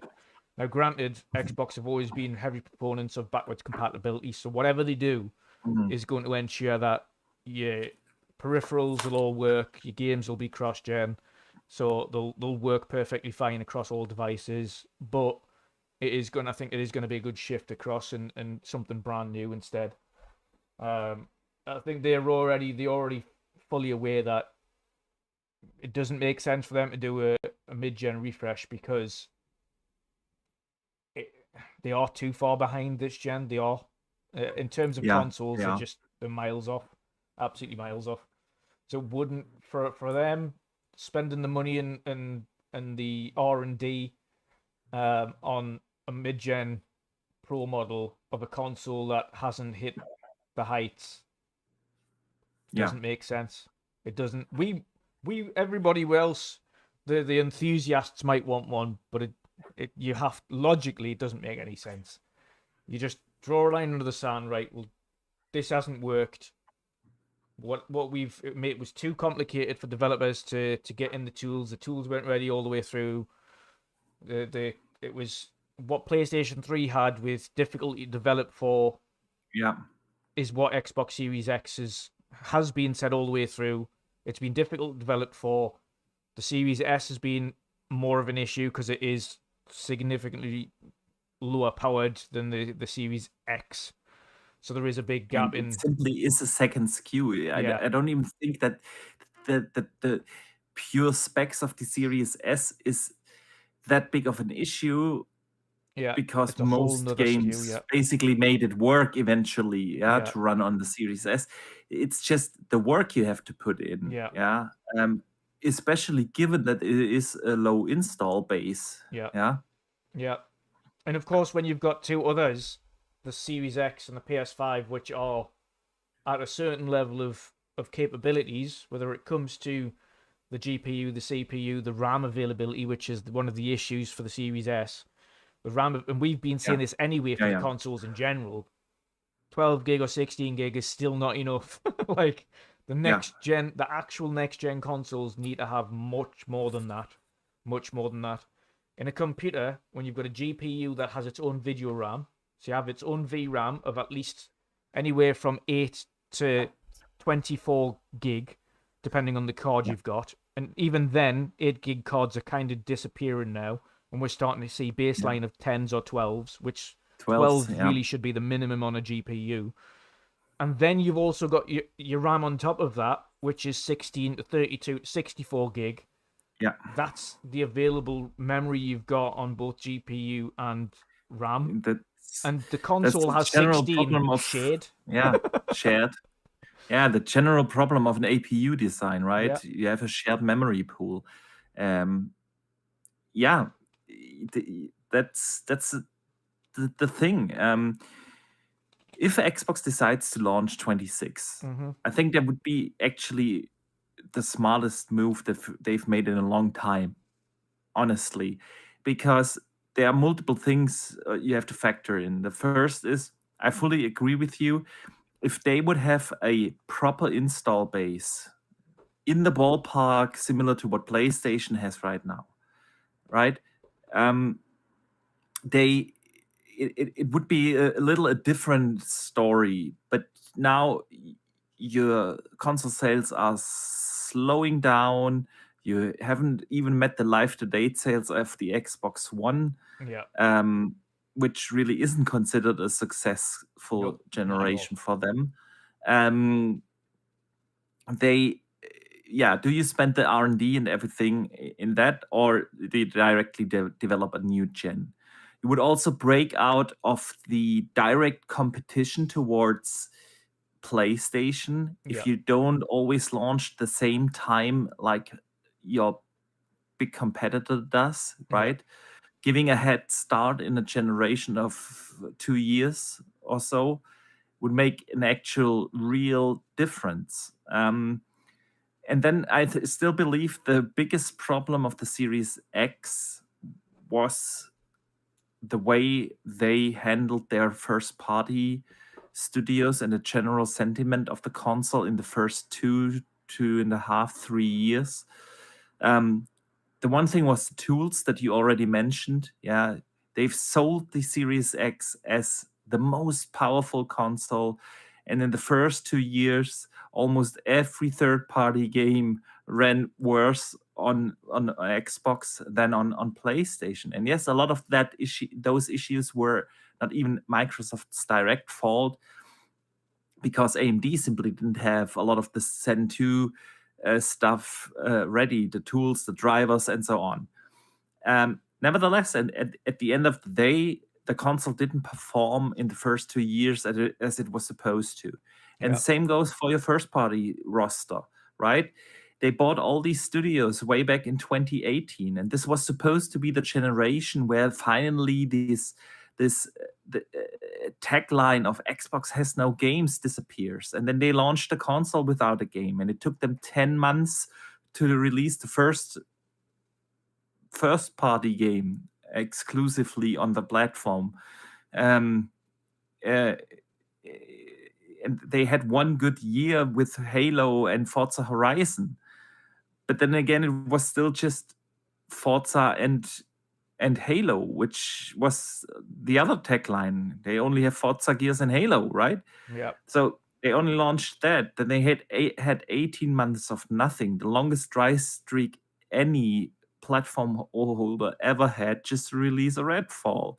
And this was just not a good 2.5 years start for them. It was nowhere near where we were supposed to be, where we are now, where we have this proper pipeline, this regular cadence of quality games. We had just had Hellblade 2 this year. We are still, Age of Mythology came out, but probably console gamers are not really counting that for whatever reason. But then, we are still getting Indiana Jones, and we're getting Stalker and Call of Duty and all the good stuff. We are still getting that. And then early next year, Avowed, and then we are getting Doom next year, and all. So they are now at this point where we can see, okay, now they're pumping out in regular cadence quality games. But we are 4 years into the generation. Yeah. And so, this gen really didn't do what it was supposed to do for them. And to just break out of this and say, okay, this wasn't it. But now we have this cadence of regular games, and we are launching a new console in 2026. And with this generation, we finally have this regular support. It would all make sense. Absolutely. At the same time, we see the deprioritization of consoles for Xbox. They no longer care about exclusive content and a reason to really buy the console. Their advertisement slogan is now, you don't need a console to play, right? Yep. And so it'll be interesting to see if this strategy works for them, if they launch in 2026 when people are hungry for the next gen. And what will be the price point? What will be the offering?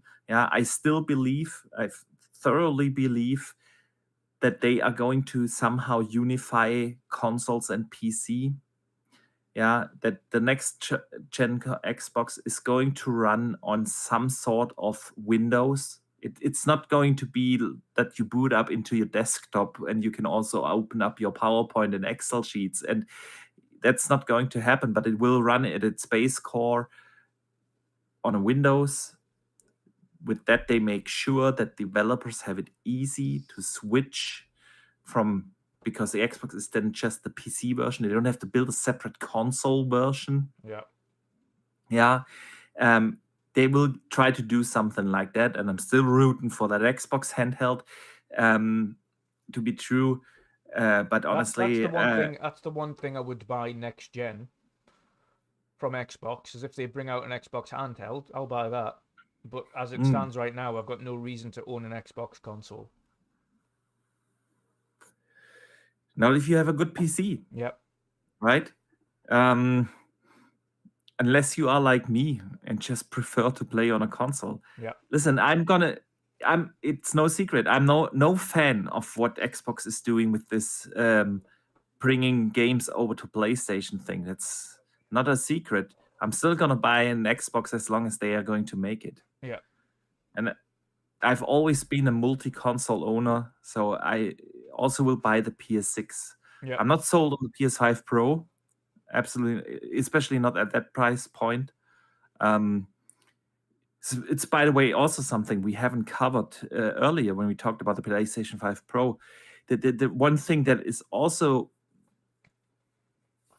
so really important to mention, in my opinion, is they launched that PS5 Pro and they don't have a showcase title for it.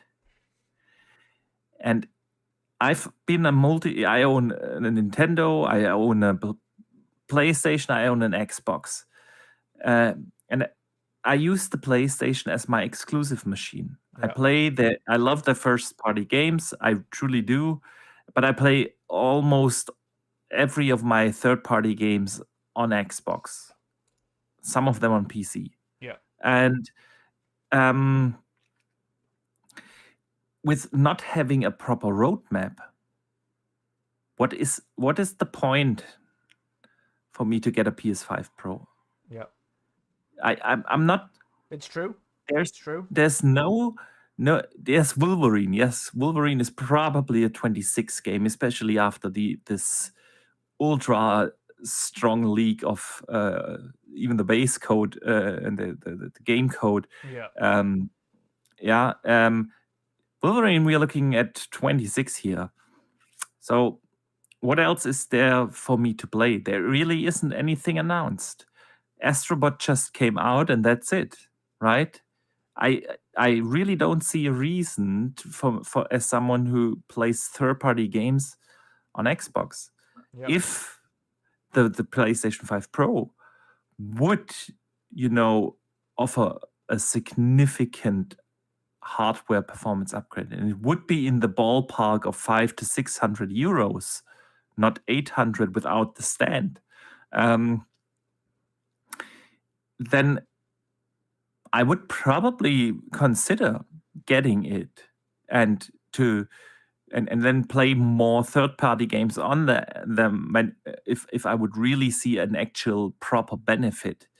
But so far, with what they've shown and with the specs that they have announced, I'm not seeing that, and especially not for that price point.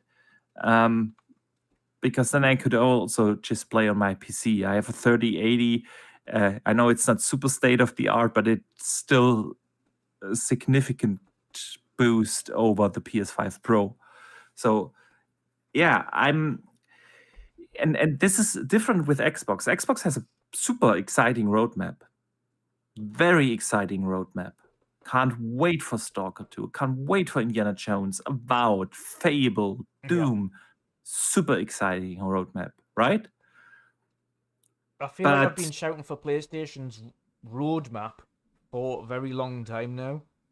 Like, yeah, Concord came out and it was so terribly received that they've had to cease it online and refund everybody, and also pulling review copies away from people who will give review copies. And insanely utter failure. And then, and that doesn't bode well for games like Marathon, by the way.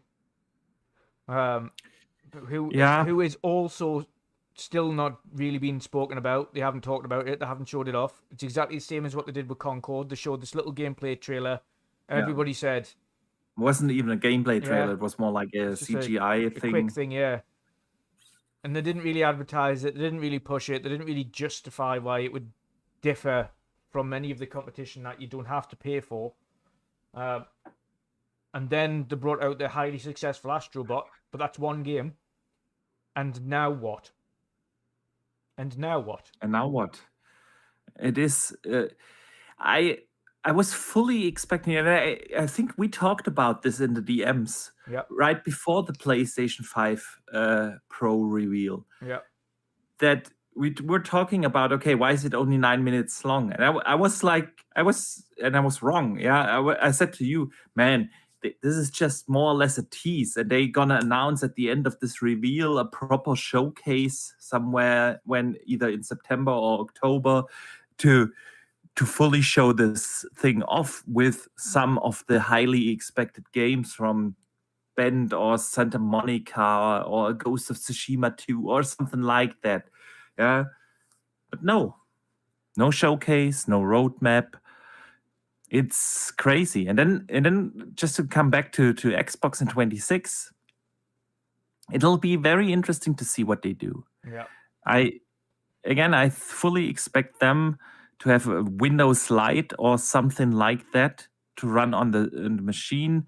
Developers will not have to develop differently for console and PC. It will be just the PC version of the games running on the Xbox.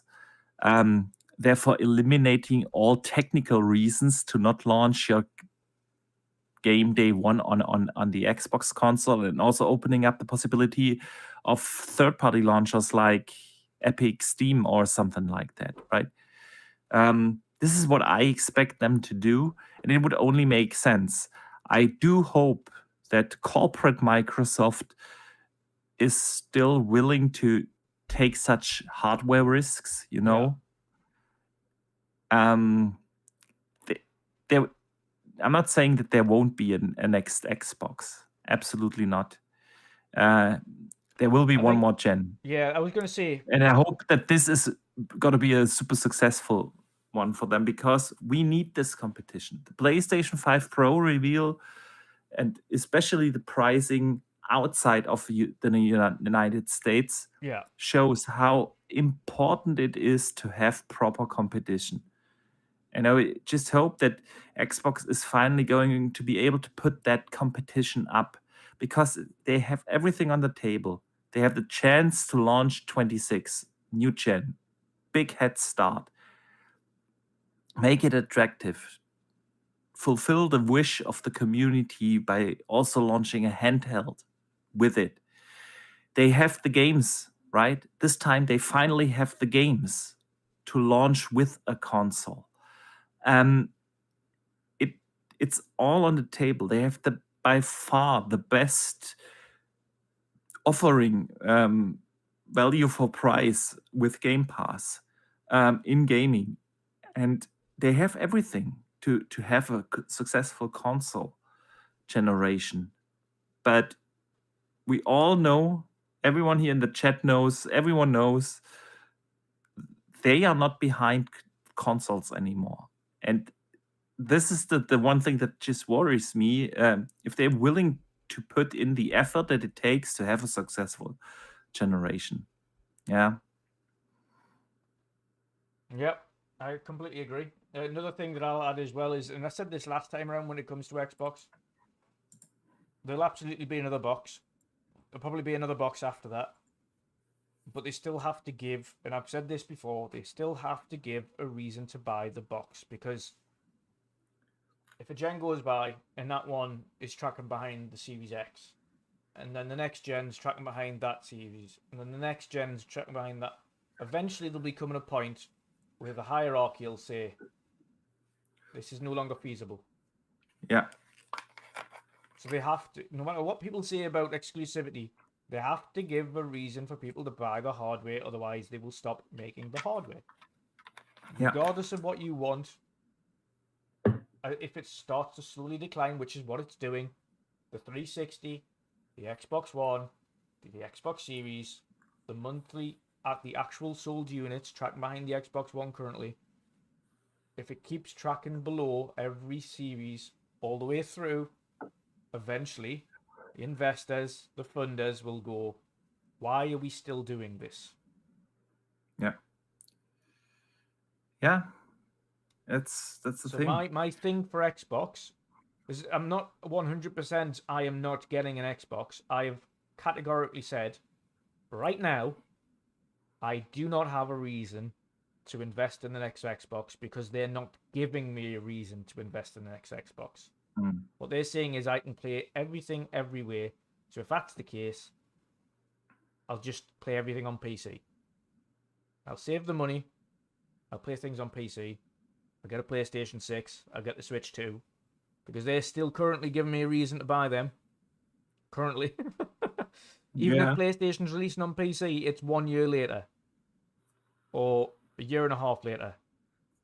It's still a long enough time for me, because if I don't pick up something near its launch point, the chances of me actually playing something 2 years old later down the line is slim, because there's always something new coming out, and I'll be playing that new thing. So the only time I'll stop considering getting a PlayStation is if they go to the same route and say, well, we're going to release everything on PC day one. Okay, brilliant. Now I don't even invest in a PlayStation. I'll just buy it on PC. But as it stands, like I say, PlayStation Pro, nope, not for me. Not that price.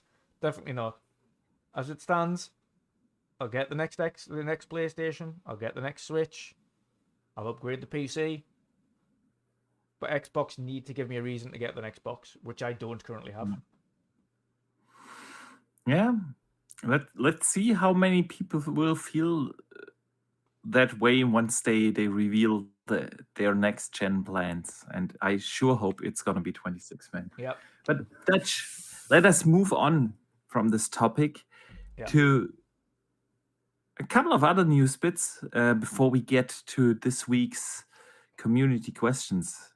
And The Witcher 4, we have to bring it up. Yes, of course. Right? Of course. Of course, we have to bring it up. CD Projekt Red had the head of CD Projekt Red, Michael Novakovsky, has said in a statement, work on Polaris, which is the new Witcher game, is progressing. Its development team is nearing a major milestone, which will mark the end of pre-production phase. The situation in our ongoing project this year is pretty stable, and they have been progressing at a consistent pace. The Polaris team is maintaining the right scale to enter production phase very, very soon, while our work on both announced and unannounced projects are still steadily progressing. So, The Witcher 4 finally leaving pre-production phase, going into full production. What are your thoughts, man? Thank God. Finally. I feel hyper anticipating this game, not just because it's The Witcher and it's the next version of it, but also to see how these devs and what these devs are capable of on Unreal Engine. Because it's the unbelievable job on Red Engine. Their own proprietary engine was unbelievable for what they managed to carry out. Not only what they managed to carry out on console, but also managing to port such a juggernaut game onto Switch and make it look half decent. But what a fantastic looking game that was, and still is. No matter where you play it, it looks fantastic. Yeah, definitely. And of course, then we've seen Red Engine still. Granted, it had its issues at launch because they tried to do it on a generation that really shouldn't have had it. Yeah. But Cyberpunk, unbelievably gorgeous game, and on PC, if you've got the 4090 and all the bells and whistles turned up, that is the most graphically impressive game of the generation by a long shot. It is absolutely insane how beautiful that thing looks. So Red Engine really, it was a surprise to a lot of people because the Red Engine did a lot of things very well that a lot of other engines didn't do as well. It was a very, very competent engine. So to see them switch to Unreal was a massive get for Epic. And I hope the results are equally as outstanding when they're developing on this game, because that's ultimately the only thing that I'm intrigued by. I can't wait for the game, but I'm intrigued on what they managed to pull out of the Unreal Engine on a Witcher title. That's fascinating to me to see that switch. Absolutely. Couldn't have said it better.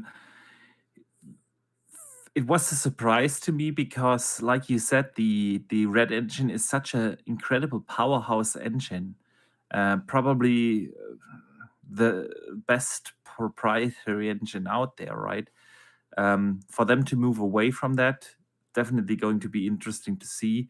We also haven't really seen any open world Unreal 5 games yet. Yeah, Stalker 2 is about to launch this year, but other than that, we really don't have any open world games on the horizon in Unreal 5. Yeah. So yeah, that will definitely be interesting to see. And of course, in this interview, he also talked a lot about having all the right the mechanics ready. The story is more or less lined out. They have an idea of what the gameplay loop and the overarching game is going to be. And now, for a game to enter full production, is a big step. And hey, maybe we get the first glimpse of what it looks like somewhere next year during showcase season or so. Hopefully. Hopefully. Yeah. Maybe see the first vertical slice of it. You never know. You never know. You never know. Some in-engine stuff, maybe not even a full gameplay reveal, but... Do Xbox get another exclusivity? They did with The Witcher, they did with Cyberpunk. Yeah, exactly. Yeah. Who knows? Could be. That'd be a big get for them if they manage to get Witcher 4 on as a marketing gambit. Oh yeah, that would be. They've always, and to be fair, they worked hand in hand with them across the thing to make sure it was. And to their surprise, to my surprise, the Xbox Series version of that game was probably the best version that was available at launch, because the PS5 version wasn't very good. Obviously we know the Xbox One and the Xbox and the PlayStation 4 versions were terrible, and the PC version wasn't very good at launch. The series version was okay. So yeah. So fingers crossed. Fingers crossed. I can't wait for it, to be fair. I'm intrigued to see where it goes. Yeah, definitely. And I think everybody's intrigued to see who will be the lead, whether or not we have a create your own character scenario, or whether or not it's Siri as the lead, or how are they going to do it? I don't think Siri is going to be the lead. I think they gonna introduce a different school. You know, in the lore you have these different schools. But then did they do the whole create your own Witcher scenario? Yeah, that'll be interesting. It would definitely behoove them in a certain way, because how do you follow up a Witcher 3, right? I mean, of course, I'm a little biased, but generally it has been super well received, and you kind of have to introduce something new to it. And where do you innovate on a game that was considered for the most part a masterpiece? Yeah. And having your own character in there would definitely change a lot. Yeah. On the other hand, the thing that made Witcher 3 so good was like the writing and the stories, and to have that with a randomly designed character gonna be it's different. It's a challenge, right? They did have it in Cyberpunk though, so who knows? Yeah. Who knows, man? Let's hope we see it next year. All right, Dutch. GTA 6. Yes. Over the last week, it was delayed, then it was not delayed. Real quick, what are your thoughts? Are we going to see GTA 6 next year? Yes. Yeah, we will see it. Will we play it? Yes. All right. Yeah. They told their shareholders they are on track for fall 2025 launch. Yeah. That was in April. They haven't told their shareholders anything else. If anybody's going to know anything, it'll be the shareholders first. Not us. Not a leaker. Yeah. It'll be the shareholders. Agree. So, unless they've come out and said in another report that it's not coming to their shareholders, it is still on track for fall 25. And I think it's absolutely on track for fall 25 because they're in full tilt. So yeah, we'll play it. I don't believe any of these so-called leakers. Hmm. Because I agree. this isn't a Ubisoft. This isn't an EA where the average person would know everything. This is Yeah. Take-Two Interactive. They're very large. They make a lot of money, a significant more than the likes of Ubi, etc. And the reason they can do that is because they've brought out masterpiece after masterpiece after masterpiece, and they made a lot of money. Like Red Dead was unbelievable, Red Dead 2 was unbelievable, GTA 5 is unbelievable. The vast majority of the GTA games are remembered fondly. Everybody loves GTA 4, and then remember the DLCs that they got with GTA 4. They remember San Andreas. They loved San Andreas. I remember playing GTA, the original top-down GTA on PC when it first released, and GTA London. So they've always been great. They've always been fondly remembered, and they've never. You even have to think of the silly games that people remember fondly and would love to come back, like table tennis. Everything's done well that they've produced, and they've always done it when they've said they're going to do it. Like they don't put out a trailer if they're not confident that game's going to release within a certain time frame. So yes, I actually believe that's dropping fall 25. I can't really add anything to this. So Dutch, I think it's time to move to our community questions because we have a couple of good ones this week. Nice. All right. Jingle time.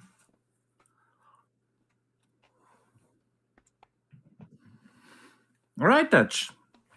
We got a couple of good ones this week from our community. As always, you can write in every Wednesday. We post on YouTube, we post on X, we post on everywhere. You can send in questions. Yeah. And so did Stormplayer DX. Can't wait to tune in your show, brother. I have a question for you. What do you think about Ubisoft in general? How they survive this business?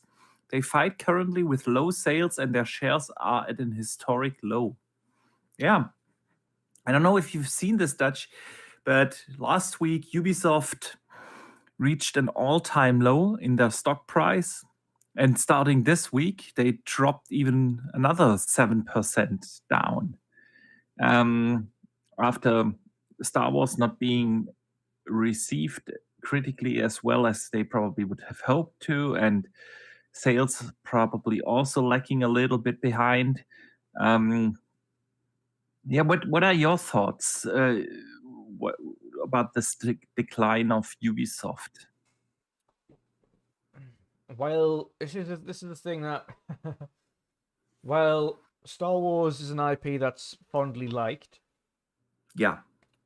I tend to find if it doesn't involve Sith or Jedi, if it was a Boba Fett game, you've got another thing entirely.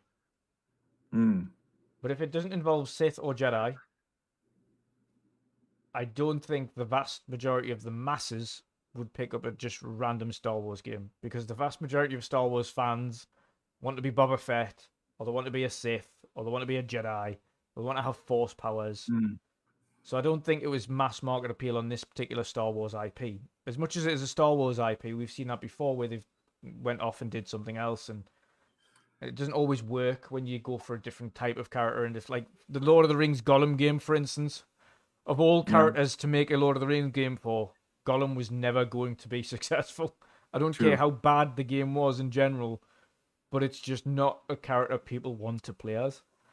So as much as it's an intriguing game and people are loving it for what it is, and people are intrigued by a nice Star Wars open world game as a rogue, as it were, as a Han Solo-esque character,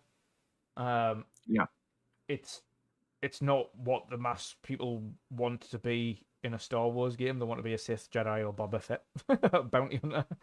They want to be one of those. So I can understand why it's not just critically. I just can understand why mass market appeal isn't there for it, regardless of it being a Star Wars IP. But does this explain the general Ubisoft decline entirely? It depends. I think the decline is also partly down to the fact that it's open world fatigue. The vast majority of games that Ubisoft, big games that Ubisoft are releasing, are open world RPGs that take significant amount of time to complete. Yeah. You've only got so much time in the day. Again, when you're talking about mass market, every game that they're releasing is 30, 40, 50, 60, 70 hours long. Every game. Well, Prince of Persia earlier this year. Yeah, but that's the casuals aren't buying Prince of Persia. Yeah. What Ubisoft might need to do, which they probably won't do, is refine a single player narrative, like small linear game, something that they haven't done for a significant amount of time. They need to do a linear game that appeals to the casuals, that doesn't take up all of your week to even get close to doing something on it. They need a 15 to 25 hour game that is AAA and linear. That's going to be mass market appeal. On the flip side, then you've got the whole hoo-ha around another Assassin's Creed, Shadows and things like that. That's yet to come out. We're yet to see how that performs and whether or not it tracks well, and how that's taken by reviewers when it releases. But I think a lot of it's just down to open world fatigue for Ubisoft, to be honest. And even if you have a look at the shooters in the likes of Tom Clancy games, X-Defiant didn't do well. Yeah, really didn't.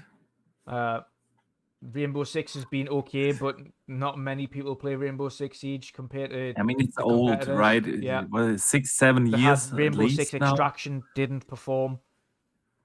The last Ghost Recon was good, but it didn't perform as well as they hoped it should. And again, it was Avatar a massively probably open didn't world perform game as, again. Yeah.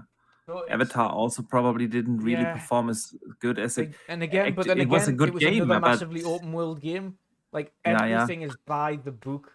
And this is why we say it's a Ubisoft title, because everything, regardless of the skin you put over the top of it, is very much a Ubisoft game. And everybody's got used to it. Okay, and just another open world game. Okay, we go for this, and we do these side quests, and we do this, and we follow the story, and open this up, and open this map up, and do this. And no matter what, that skinned in blue giant aliens, or whether or not you're a bounty hunter in Star Wars, or whether or not you're an assassin in Assassin's Creed, or whether or not, no matter what it is, or you're a troop in Ghost Recon, no matter what it is, it's a giant open world game, and it's just open world fatigue, and we find it anyway in the vast majority of other open world games that are on the market. Sometimes we have to sit down and go, right, well, I need to stop. I've just finished one giant open world game. I need a few smaller titles to completely cleanse the palate. And we're the hardcore. We're the people that play games consistently. Never mind the casuals. If you're going to trying to get into the casual market and get your sales up and hit that, you need to have something that they can play and finish over the course of a month. Not over the course of many months, which is what casuals would take to complete one of these games. Well, then you could also make the argument that you get a lot of game for your buck. You know what I mean? Which can also be appealing, but I do tend to agree that there is a certain open world fatigue, especially in a time where there used to be this time around when The Witcher came out. We knew open world games. There have been plenty out by then, but we didn't get like 5 good ones a year. Yeah. Right. And we are at this point now. We had this year, Dragon's Dogma, and we have Dragon Age coming up, and Stalker 2 is coming up, and we have in the midst of this now Star Wars and an Assassin's Creed, and you have these good quality open world games, but you get so many of those Yeah. each year. So I agree that there is a certain fatigue around it. I also feel like this. I mean, that's how the media works, right? Negative headlines sell and generate clicks and so on. And it became kind of famous or popular to hate on Ubisoft. You know, people like to hate Ubisoft games, but if you look at those games, like you can see the footage right now on screen, right? I'm playing Star Wars Outlaws. It's a fantastic game. I really do enjoy it.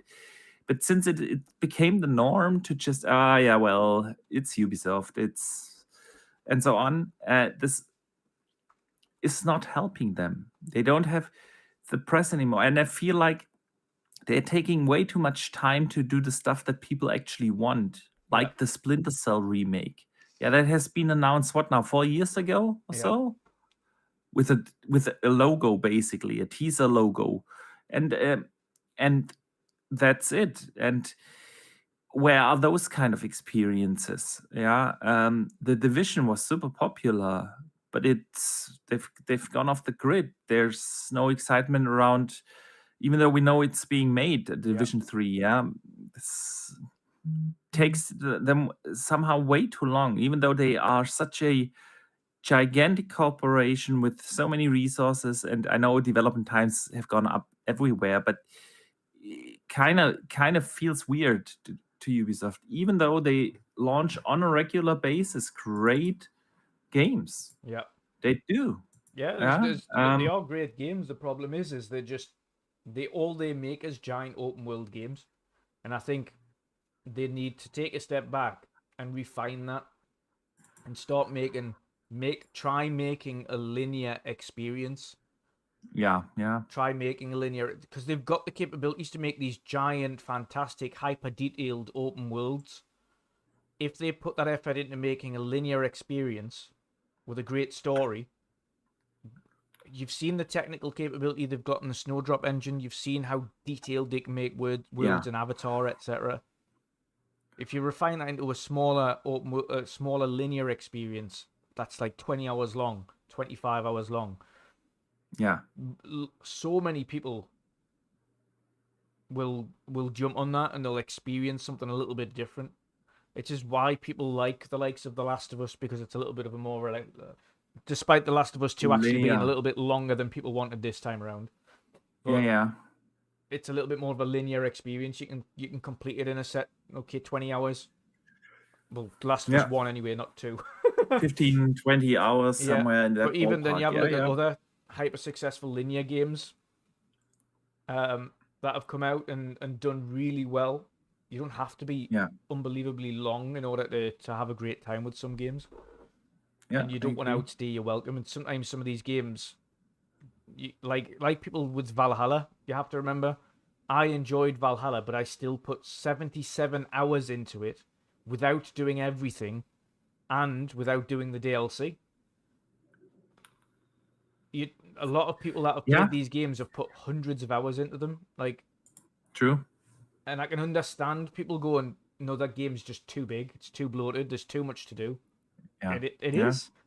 It is. And the one thing we can definitely argue about is they really don't take any risks in their game.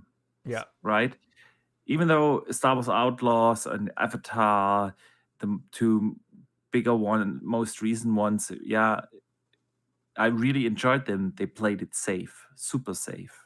Yeah. I have to shout out Hogwarts on screen at the moment, by the way, on yours, because I've just tuned into yours as well. Is an open world game. Actually, we wanted to talk about a little bit about that feels a little bit more linear because of the way it directs it down a tunnel. Yes, you can go out and explore the world, etc., if you want to, but you're directing it down. You kind of directing it down a tunnel. When it comes to the story, it's like, okay, go and explore the castle and go to this, and then you go over to this town and you do this, and then you travel over to this town and you do this, and it's like very. By the way, Hogwarts 2 is the top priority for Warner Brothers now. They came out this week, right? Yeah. Yep. I'm looking forward. I can't wait for that. Because I Absolutely. smashed that game into oblivion the first week it came out and got the 100%. I loved that game. Loved it. And I'm also slightly gutted that I have 100% the game because there's nothing left for me to do in it. I have seen everything. I have done everything. I cannot experience that game for the first time again. I thoroughly enjoyed that game. So I cannot wait for the second one, and I'm intrigued to see what the overarching villain's going to be in the next one. Yeah. I Even hope the they do some timeline kind where of they're really going with, powerful, and like human wizard or something like that. I want, as opposed to a goblin. yeah, absolutely. I can't wait. Absolutely. Yeah. All right, back to the community questions, man. The Haigu Luke writes in and asks, what do you guys think about the price tag of the next Xbox console? Will it be around $800 too if the PS5 Pro sells well, or will Microsoft take a different approach? I think the baseline consoles next gen will be 600. Yeah, I think so too. And there will be a similar price point for a handheld. I still believe in the handheld, man. Yeah. And I think it's gonna be around the price point. I think the handheld could be anywhere between 6 and 7, depending on what it has in it. Yeah, I could see that. Donnie writes in, waiting for WandrinDutch to be like, how much? Yeah, more like a comment. Yeah, it was more, the whole price thing for me was mainly because it just doesn't do anything. It doesn't do enough for me to justify parting with my money. And again, we've spoken on the discrepancy on US versus UK and Europe. It doesn't. Yeah, it's way out of order. It's way. Finite Rich writes in and says, Concord hadn't released when you went on holiday, and by the time you got back, it had shut down. Yep. Yep. They didn't even give me the chance, man.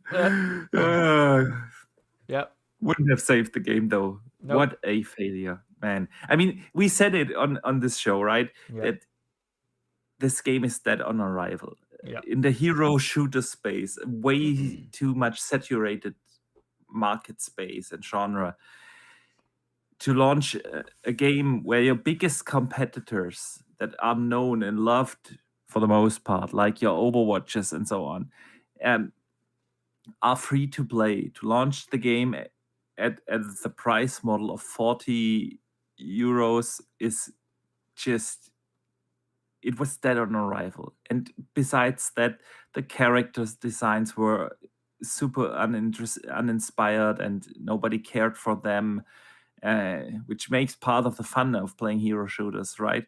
And then you could have seen the signs latest with the beta, where nobody played it, right? Yeah. When it was free. The beta was free.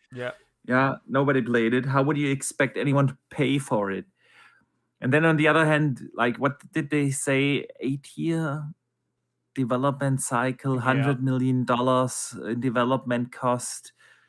You can add probably another 20 to 30, 40 million for marketing on top of that.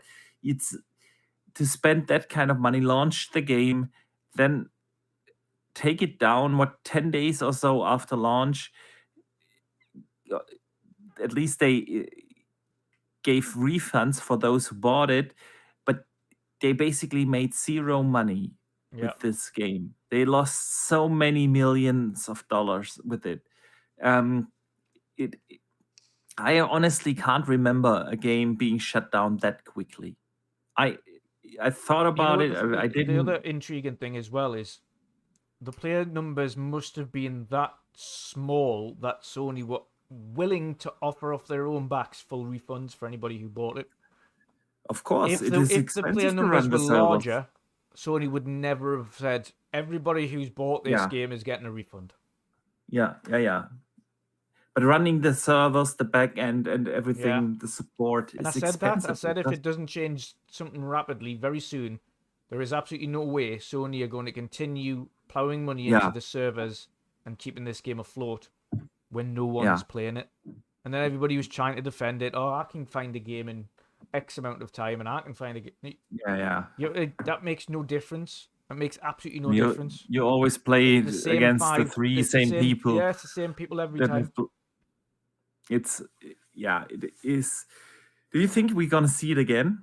Are they gonna like rework it into a free-to-play model and then just launch it again, or do you think it's gone for good? Yeah, I think it's gone. The thing with the free-to-play model is that you have to build the game around being a free-to-play model, which means that it would have to go back in. They would have to put a bunch of microtransactions in there. They would have to. On a free-to-play model, you'd have to have loads of skins, weapon skins, different power-ups. You'd have to have a battle pass. Absolutely. Like, things that they originally promised, oh, the battle pass is going to be free as part of the 40 quid. Right now, scrap that. Now we're doing a paid battle pass that you have to get every month, and then you have to come up with a whole bunch of skins that you sell separately. Like, the whole game needs reworked in order to make it a free-to-play game. And you know what I think they're gonna do with it? Yeah, I think they're gonna use the base concepts, the maps and whatnot, the gameplay mechanics. They're gonna rework it into a free-to-play model and then launch it probably with different characters, skins, under a different name, because the name Concord is so burned now. Yeah, there's no way you can bring back a Concord again. So they're gonna launch it under a different name, rebuild it into a free-to-play model, and then just launch it again. I personally think they're just going to cut the losses on this and use it as an experience now. Okay, that failed miserably. What we're not going to do next time is we're not going to launch a hero shooter in a market full of free-to-play hero shooters with a price. We will not do that now. So let's take this as a learning experience. This didn't work. The reason Helldivers worked is because it was a cooperative experience where you, with your friends, fighting against hordes of enemies, and everybody enjoyed it, and they're all role playing and pretending they were Starship Troopers and things like that. It worked because of that. It was a fun experience because of that for Helldivers, and that's still doing all right. On the flip side, unfortunately for Concord, there wasn't any of that. There was a handful of people like, this is a really good fun shooter. I'm like, no matter how much you shout it from the rooftops, how much free advertisement you give this game, nobody is buying the game. So for me, I don't know if the development budgets we've heard and development time, and I mean, Sony bought the studio for that game, right? Which means that it was in development for a certain period. They thought it looked great what they were doing, so they bought the studio. They then continued to fund that studio to finish that game. So likelihood is they were 4 years into dev cycle by themselves at that point. I fully believe Concord, if it was not owned by PlayStation, would have probably originally released as a free-to-play. And Sony thought otherwise when they've took them over. They went, right, okay, we're funding it now, so it's going to be this price. And they're thinking, £40 not a bad price. But then you think, yeah, but respective to the entire genre that you're going into, free-to-play hero shooters, or the hero shooter section of the industry, everybody else is free-to-play. So you can't, like, Sony just made a massive miscalculation. I put a lot of the blame on its issues on pricing on Sony. I think the studio probably originally, when they were first coming up with the concept, were thinking, right, we're going to go in with a competitor for an Overwatch in the free-to-play genre.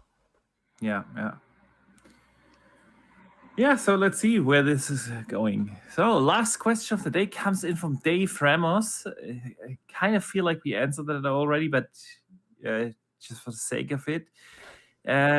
We definitely want to shout him out. By the way, it's his birthday today, so Happy birthday, Dave Ramos. Happy birthday. I've got a super chat here that'll make you laugh. Razor Ultron, $2 super chat. He says, you made more from this super chat than Concord did. Oh, yeah. Definitely. The super chat will not set us back $100+ million. So I am more profitable.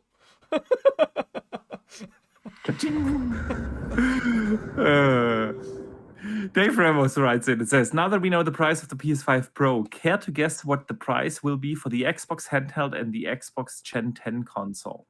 So, think we said that before. Yeah. Probably around console, 6 to 7 for the handheld. So somewhere in that ballpark. All right, Dutch. That already brings us to an end of this podcast. Indeed. Man, it's been a blast to be back after the 2-week break. Absolutely. So let me shout out this awesome community. We super appreciate you all tuning in, listening to us, discussing gaming with us. Means a lot. Of course, also a big shout out to everyone who listened after the fact, either here on YouTube or Spotify or Apple Podcasts or wherever you're listening. We super appreciate it. I also want to say a big thank you for all the super chats that came in. We really do appreciate them, as well as our awesome channel members. Your support, whether it's through just tuning in, listening, whether you support with super chats or channel memberships, it means a lot. It really does. So we are glad to be back, right? Yeah. And I can't wait for next week's show where we are back, of course. But Dutch, before we let everyone out here, let everyone know what you are working on. Indeed. Yeah, I've been slightly neglecting the channel as of late, to be fair. So I'm gonna start doing a few more streams in between podcasts, just gaming streams. So feel free to jump in those. Those are usually very laid back, just chatting and playing games. Differentiates every other week. I'm still chipping away very slowly. I'll be chipping away at Red Dead on stream because I'm playing through Red Dead Redemption 2 as well in the background. Sweet. Visions of Mana I'm doing off stream because I'm already 2 chapters in now, so it's too late. Too late to start playing on that on stream. But I'll be playing just some random games and things like that, just chilling out with the chat. Sweet. But other than that, podcasting again every Thursday with yourself. Sweet. All right, guys. Yeah. Again, a big thank you for tuning in. We will be back next week. And until then, enjoy your upcoming weekend. Don't forget to game on.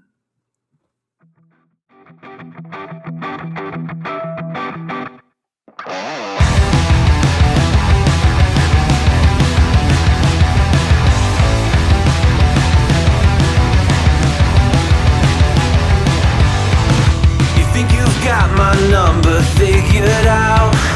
A motive born in drought and brevity. And if I'm not the soul of your design, I blatantly decline your remedy. Don't box me in. Don't, or I'll leave. I'd rather be a dreamer. I'd rather be free. I'd rather be a leader, I'd rather be a queen, I'd rather be a singer in a trashy cover band.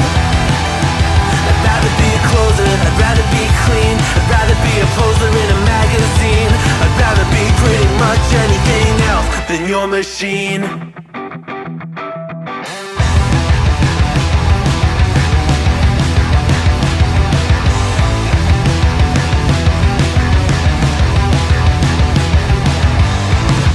Wasn't always just a single shade, a palette full of gray in reverie. And I can burn it brighter than the sun.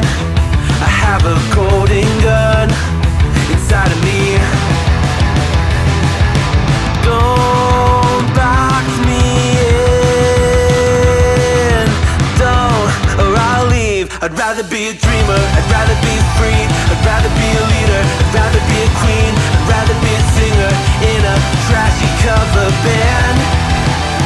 I'd rather be a closer, I'd rather be clean, I'd rather be a poser in a magazine, I'd rather be pretty much anything else.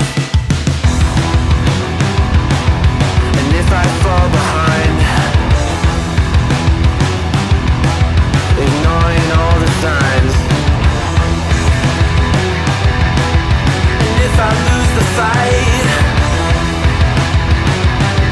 I still rage against the night.